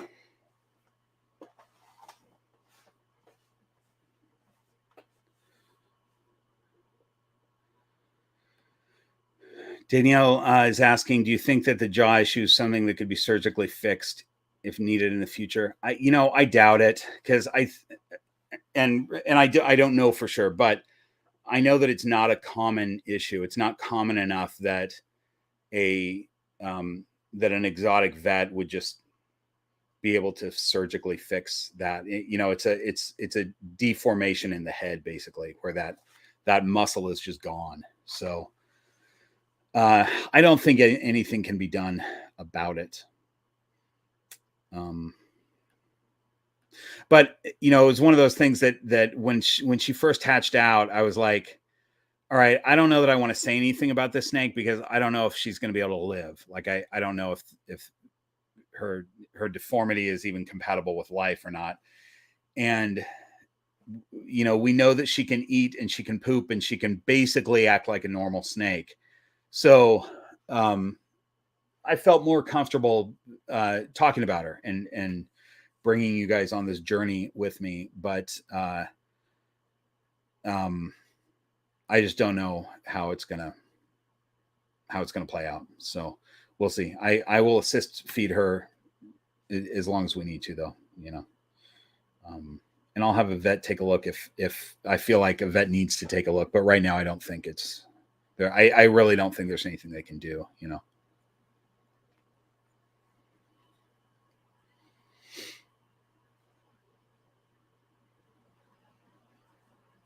Aiden, yes. The muscle she's missing is what makes them have cheeks or bumps on the side of their heads.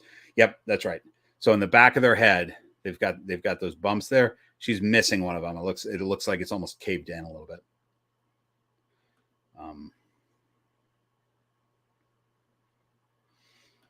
Thanks, Danielle. I appreciate that. I'm glad everybody's pulling for her. So we'll see how that goes. All right. What other snake was I going to get out? Let me see. Do you guys have any? Wait, was there one from? Did I get everybody from Patreon that requested? Yes. All right.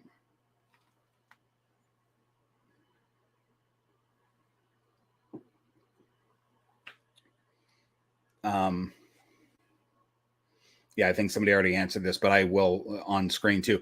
Will, yeah, on the off chance it's genetic, many would not breed an animal like that. That's right. Yeah, you don't. For people who are thinking about getting into breeding or something like that, you don't want to breed any animal that's not perfect. So if an animal has a little tail kink or something like that, anything that's not perfect, you don't want to breed that animal.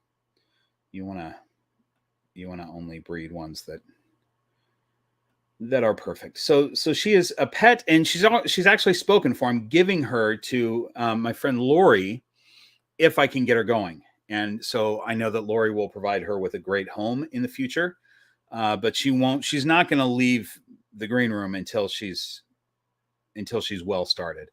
And then I'm not selling her, or I'm giving her to somebody who will keep her as a pet and do really well with her.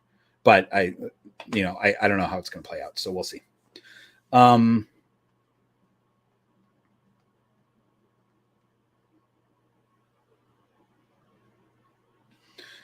So I'm seeing Damara and Ron.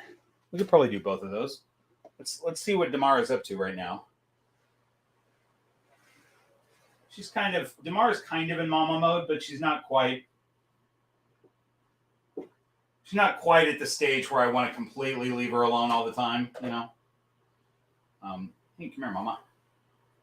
Come here. Everybody wants to see you. You're such a big girl.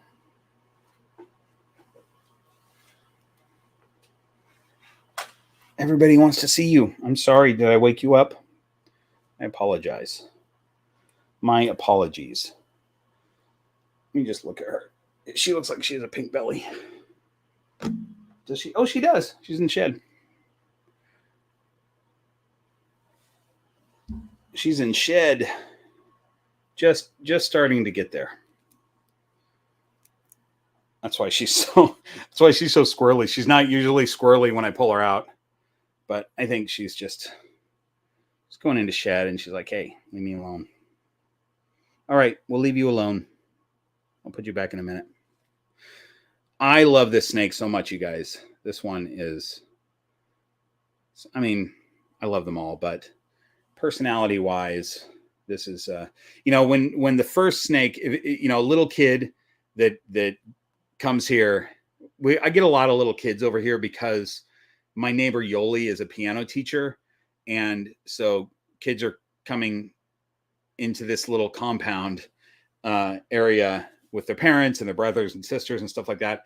And a lot of times we do some snake shows during that time. So I get a lot of little kids that are holding a snake for the first time. And usually it's Damara that I hand them to, because if I don't know the kid, I don't know if they're going to scream or if they're going to start jumping around or whatever.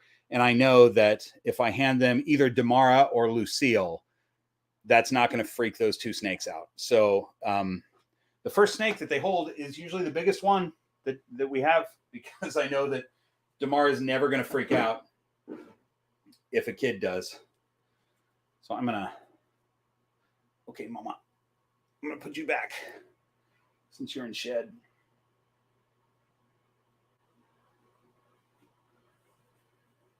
All right. So I'm going to put her back, and I'm going to put a little white clip on her tub that tells me that she's in shed.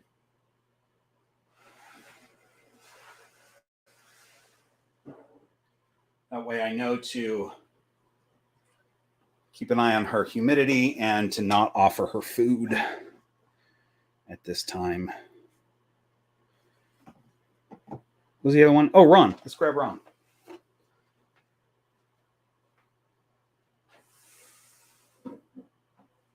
Hey, buddy. What are you doing? What are you doing in here, huh?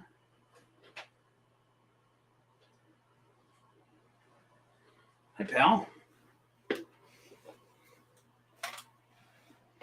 This is the other half of the epic Ron and Freya breeding team that makes such nice babies. This is Tiger Lily and Dolly's dad. He is a fantastic example of a spot nose, asphalt, inchy.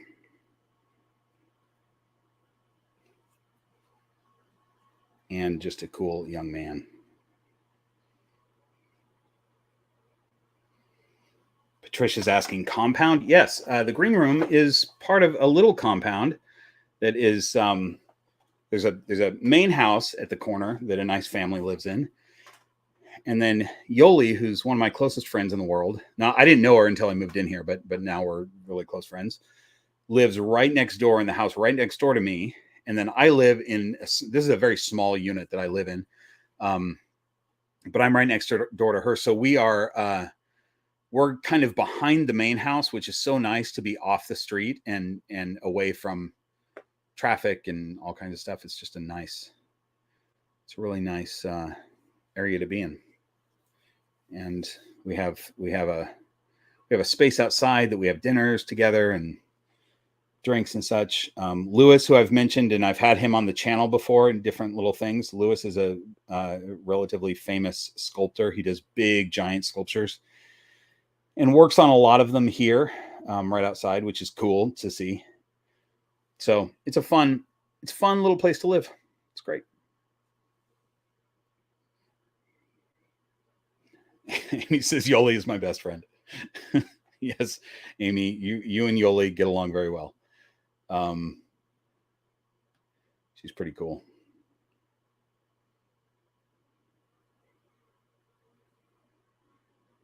Oh, Ron is also, by the way, for those who don't know, Ron is also the father of the newest clutch.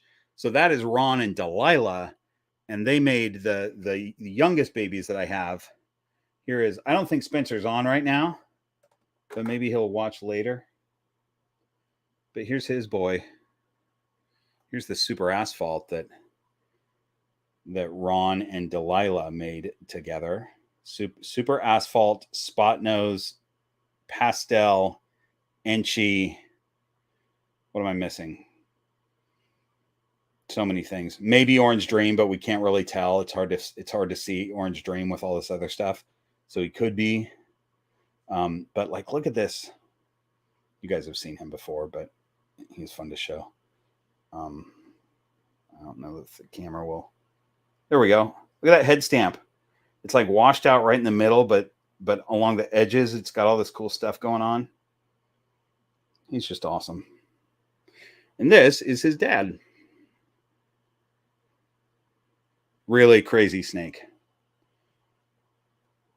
All right, young man, you're going back. Here you go. There you go. Good job.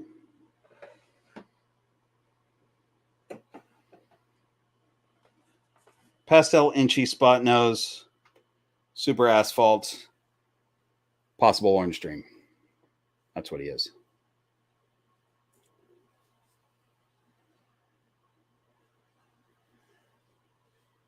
Will, this is a great question. Would you ever consider doing something like a Zoom call, show off snakes in our collections? Yes, I did the first one with Patreon. It's something that I do with Patreon. So I was doing live streams, kind of just like this, where I would just chat with Patreon people. So there's just way less people in the chat. But last time we did it over Discord, and we did it as a video thing where everybody that wanted to jump in could jump in and be on camera, and we could all just have a chat, which was really cool. But what I learned is that Discord only allows 25 people at a time to do that. So I am going to start doing it for Patreon over Zoom, because Zoom allows for a lot more.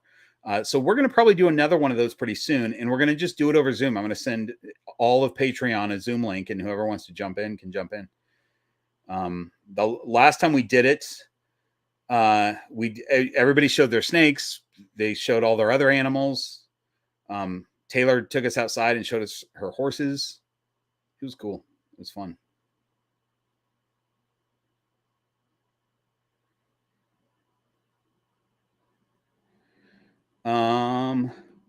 Protato, this is a good question. How do you tell or learn all the different morphs in all kinds of snakes? Been researching and trying to learn as much as possible. Love the snakes and love your channel. Keep up the good work. Oh, thanks so much. Yeah, it is impossible to learn all the different snakes and all the different morphs. You know, ball pythons have the most morphs of any species of snake, available right now. And there are hundreds of morphs. So with just ball pythons, you just have to go through Morph Market, figure out what you like. And as you start researching combos that you like, you'll learn more about other morphs. But there's a ton of ball python morphs that I know nothing about. I know about some of the reticulated python morphs, but not all of them. I know a little bit about boa morphs. I know about tree locale, country stuff, carpet python stuff, but a little bit of each species. I don't know everything about everything. So I just know what I like.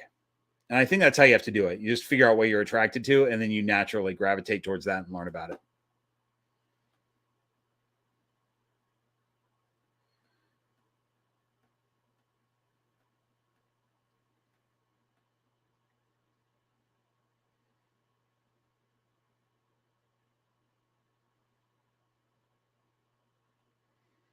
Sorry, I'm just trying to catch up, you guys.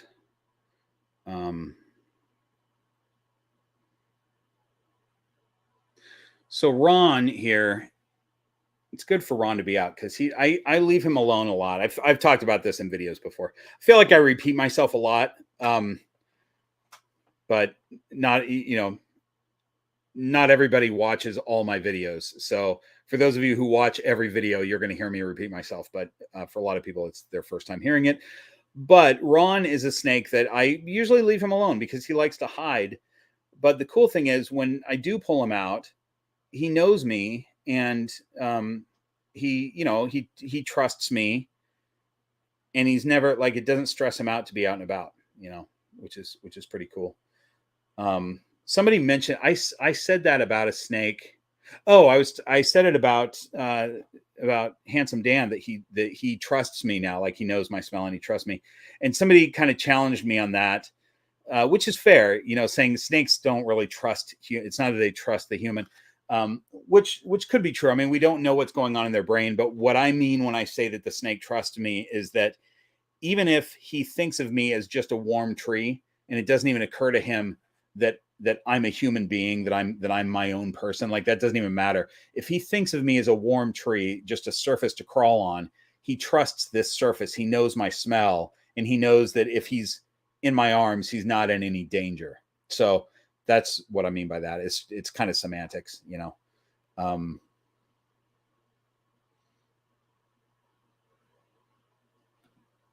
Taylor, thanks for the super chat. I know one thing about ball python morphs. And it's that Bob has my favorite ones. Which ones, Taylor? Which ones are your favorite? It's really nice of you to say. Tell me what your top 3 favorite morphs are, Taylor.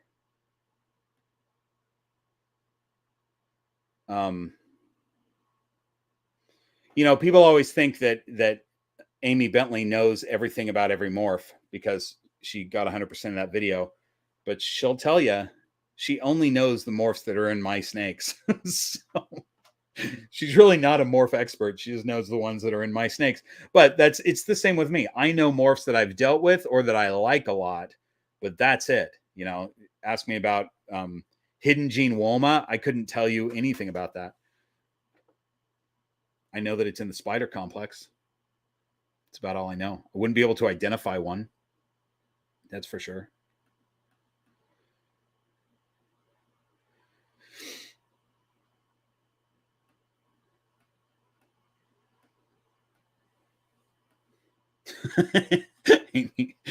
Amy says I'm a creepy stalker, not a morph expert.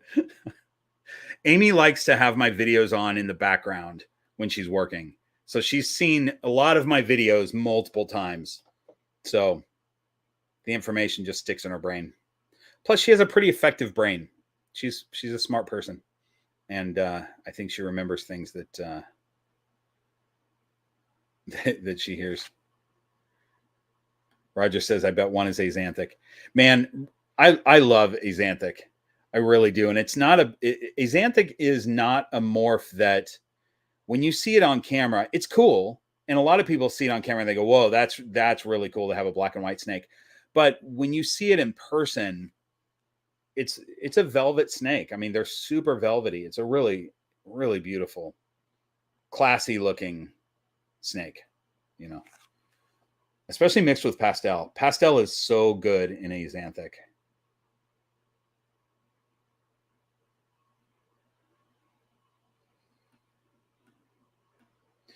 But I'll tell you though, we can have such a long talk about morphs, but like I said earlier in this live stream, I'm not, I don't consider myself a morph guy, even though I do pair up my ball pythons based on a morph that I'm looking to get because there are certain morphs that I like, but I would rather breed for personality. And I'm not convinced that you can. I know I have a theory that, like I hope it's not that I even have the theory. It's like how I feel about Bigfoot. I hope there's a Bigfoot. I hope you can breed for personality, but I haven't seen evidence of it. So, so I kind of feel that way. I'll say this. I think it's more likely that you can breed snakes for personality than it is that there is the existence of Bigfoot. I'll say that. But I haven't seen proof of it, but I would prefer to breed for personality because I think regardless of the paint job that your snake has, if you purchase a snake from somebody, whether it's me or anybody else, and you get just a really cool snake that's socialized and that's not going to freak out when you put it in somebody's hands, it's just such a nicer experience for most people. There are other snake people that really like the challenge of having a snake that's a little feisty, and I get that too. But I think for most people that are looking for a snake, they want a snake that's like this, whether they're shy or not. He's very shy. He would prefer to be in his hide, but when he's out and about, he's totally happy. Let's see what happens if I move to his head. I don't ever do head work with him. Oh, you don't like it. I don't ever touch his head. I was just curious. Hey buddy. Hey, that's just me. Yeah. You're a handsome boy. You're so handsome. Look at you.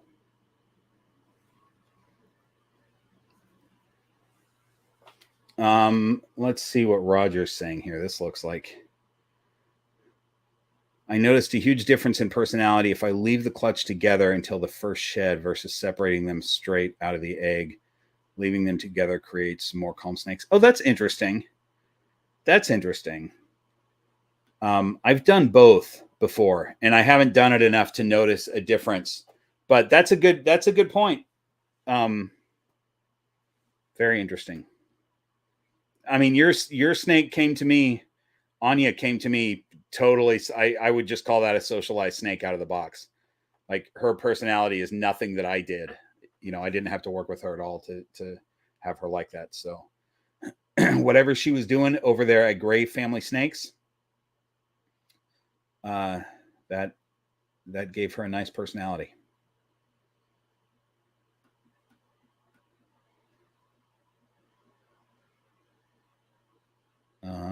Let's see.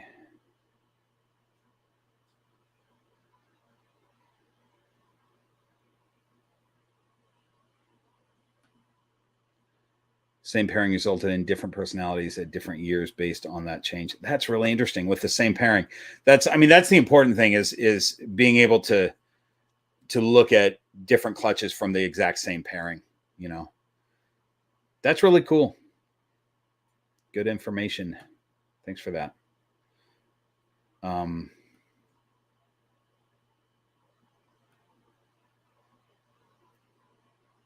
You know what, Erica? I've got an idea. Erica's saying, I hope there's a Bigfoot too. You know what? We need to have a Patreon only Bigfoot weekend where we go to try to track Bigfoot.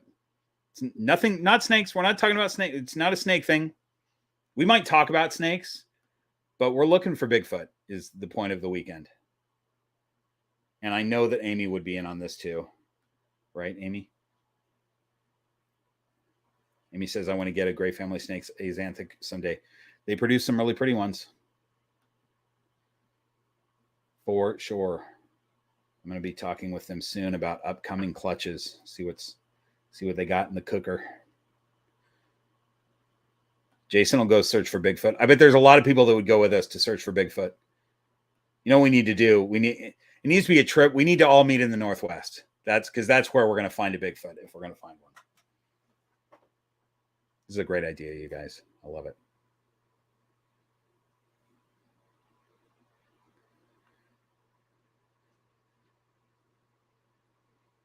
Ashley, this is something that I come across this a lot. She's saying a friend of mine found that holding one of my ball pythons was a great experience. She's not a snake person, but she said it was not as scary as she thought it would be. Yeah. I have a lot of people over here holding a snake for the first time. And a lot of times they're like, whoa, this is really cool. This is, I often say that I think snakes are the monks of the animal world. And I think there just is a tendency for people to hold a snake for the first time, and they're super focused, right? So even like imagine somebody that's got kind of an ADD type brain where they're bouncing all over everything, and all of a sudden they're holding a snake for the first time. They're a little bit nervous and they want to hold it right, but they're also not sure what it's going to do. So they're going to super focus on this snake and then realize how calm it's acting and maybe get a little coaching from the owner of the snake or whatever. But just be able to focus all of a sudden on the snake. And it's a meditation, and it gives them a really sort of profound experience. And it's not, you could say that it's because of the snake, but it's really because their focus changed or maybe they were able to focus on the thing.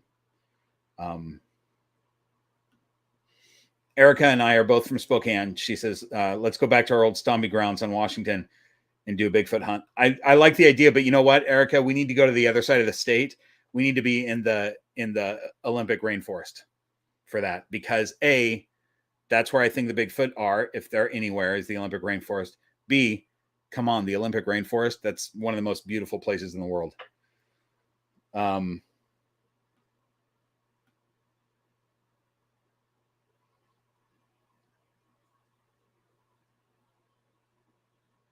Okay, you guys, we are almost 2.5 hours into this. It's probably good for a live stream, right? I've gone 3 hours before, but I don't know that we need to do that every time. I think I'm going to put Ron back. Let me know. There's still 99 people right now watching, which is crazy. My guess is most of the people haven't been watching from the beginning, but I know some people have. There's been some people that are here since the beginning, and I really appreciate you guys. By the way, if you're watching, if you're one of the fans of this channel, check to see if you're subscribed to the channel. I say that occasionally, and it's because a lot of times people love the channel. They're subscribed. YouTube keeps giving them the videos. They show them every time a video comes out. They think they're subscribed because they keep clicking on videos, and YouTube keeps showing them more because they click on them, but they're not subscribed. So, you know, it's cool to be subscribed because you'll get a quicker notification. All right, I'm going to put this boy back. It's a little tense right now. He was calm, but he's kind of tensing up a little bit. So, let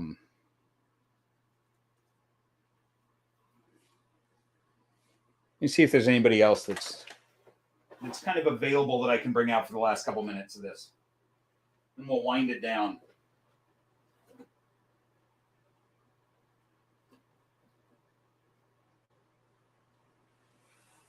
Let me see if I can answer if anybody has any questions, snake related or non, that I can answer in the last few minutes. Post them up, and we'll try to end this on a high note where it's not just winding down, but we're answering good questions. We're showing a good snake. Let me pick one. Hang on.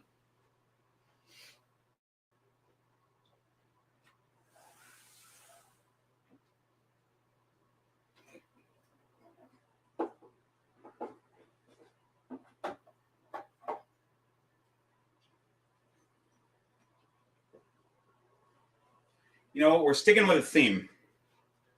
We're showing all the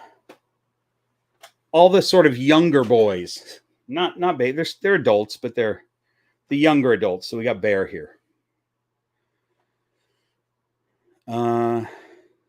Bear is going to be fathering his first clutch this year. Hopefully we get good eggs from Lydia Dietz. Hopefully some of them are visual clown pieds. That would be amazing.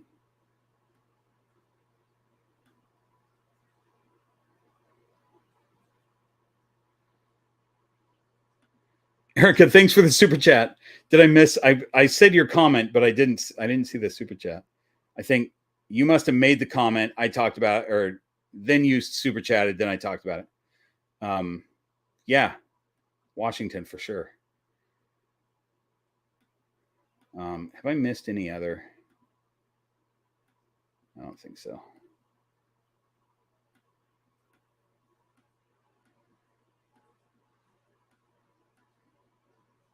Okay, hang on. Oh, Taylor's asking for Evie. Okay. Grab Evie. You can have both.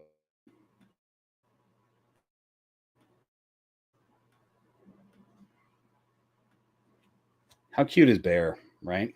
Let me grab Evie really quick. I'll have them both. Is my 40-gallon too small for my adult male?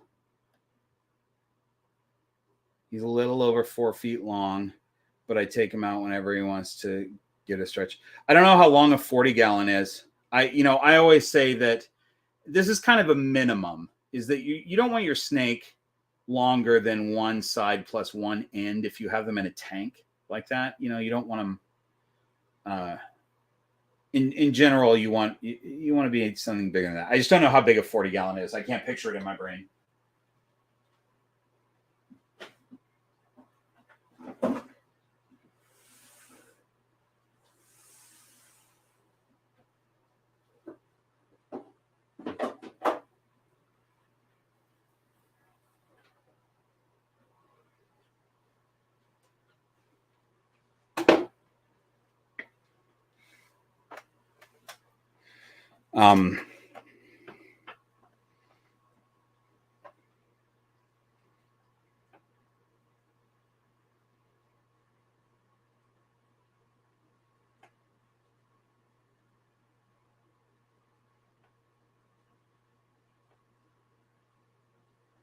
Sorry, I'm just catching up. Oh, here's Evie, by the way, you guys.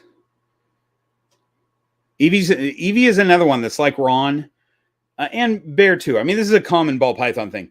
They are hiders. They're not snakes that I'm going to take out every day and mess with. They're not trying to come out in the morning. They're not trying to come out every evening. I have some snakes. It's usually the younger ones. Oftentimes, as they get a little bit older, they kind of fall into this thing where they would rather just hide. And so these snakes aren't out as much, but it is good to bring them out occasionally and let them cruise around.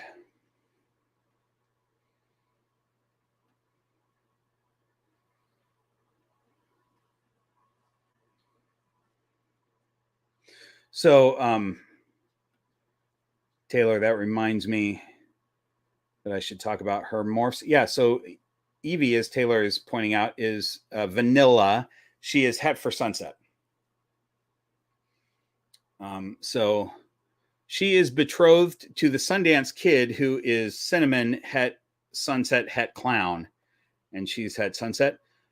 And she actually has eaten her last couple meals, which is amazing because she's been such a bad eater for so long. So it's great to have her.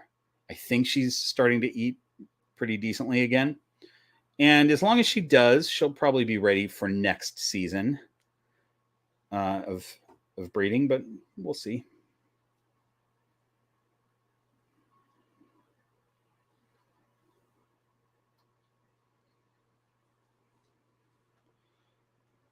Aiden is asking, are you going to get any more boas? Maybe a girlfriend for Handsome Dan? It's possible. It's not in the plans right now. I mean, normally I would get, if I was planning on this, I would get the female first and then get the male later. But Handsome Dan is just a pet right now, and boas are. It would be interesting to breed boas. They're a little bit harder to breed. They require some extra work, which I don't mind doing. But I don't know that I want to breed him. We'll see. He's going to be my only boa for a while, anyway.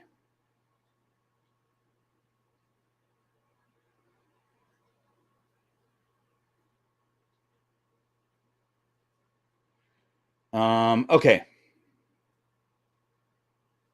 Right. All right. So on these two beautiful snakes, Bear is smelling a female. I think he's all about it. I'm gonna say goodnight. I think, you guys. I think we're done here.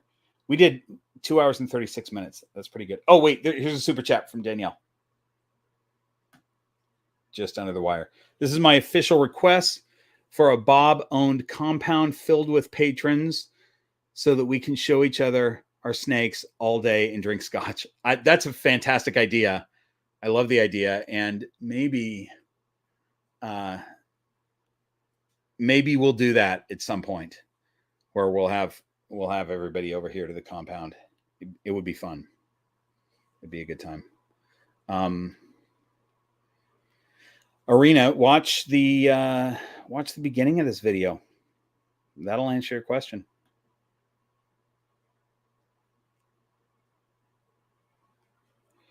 Okay. You guys, thank you so much for being fantastic. You are so fun. I don't need this male and female to be crawling on one another. You guys are so fun, and I appreciate you. I'll see you next time. Have a great evening.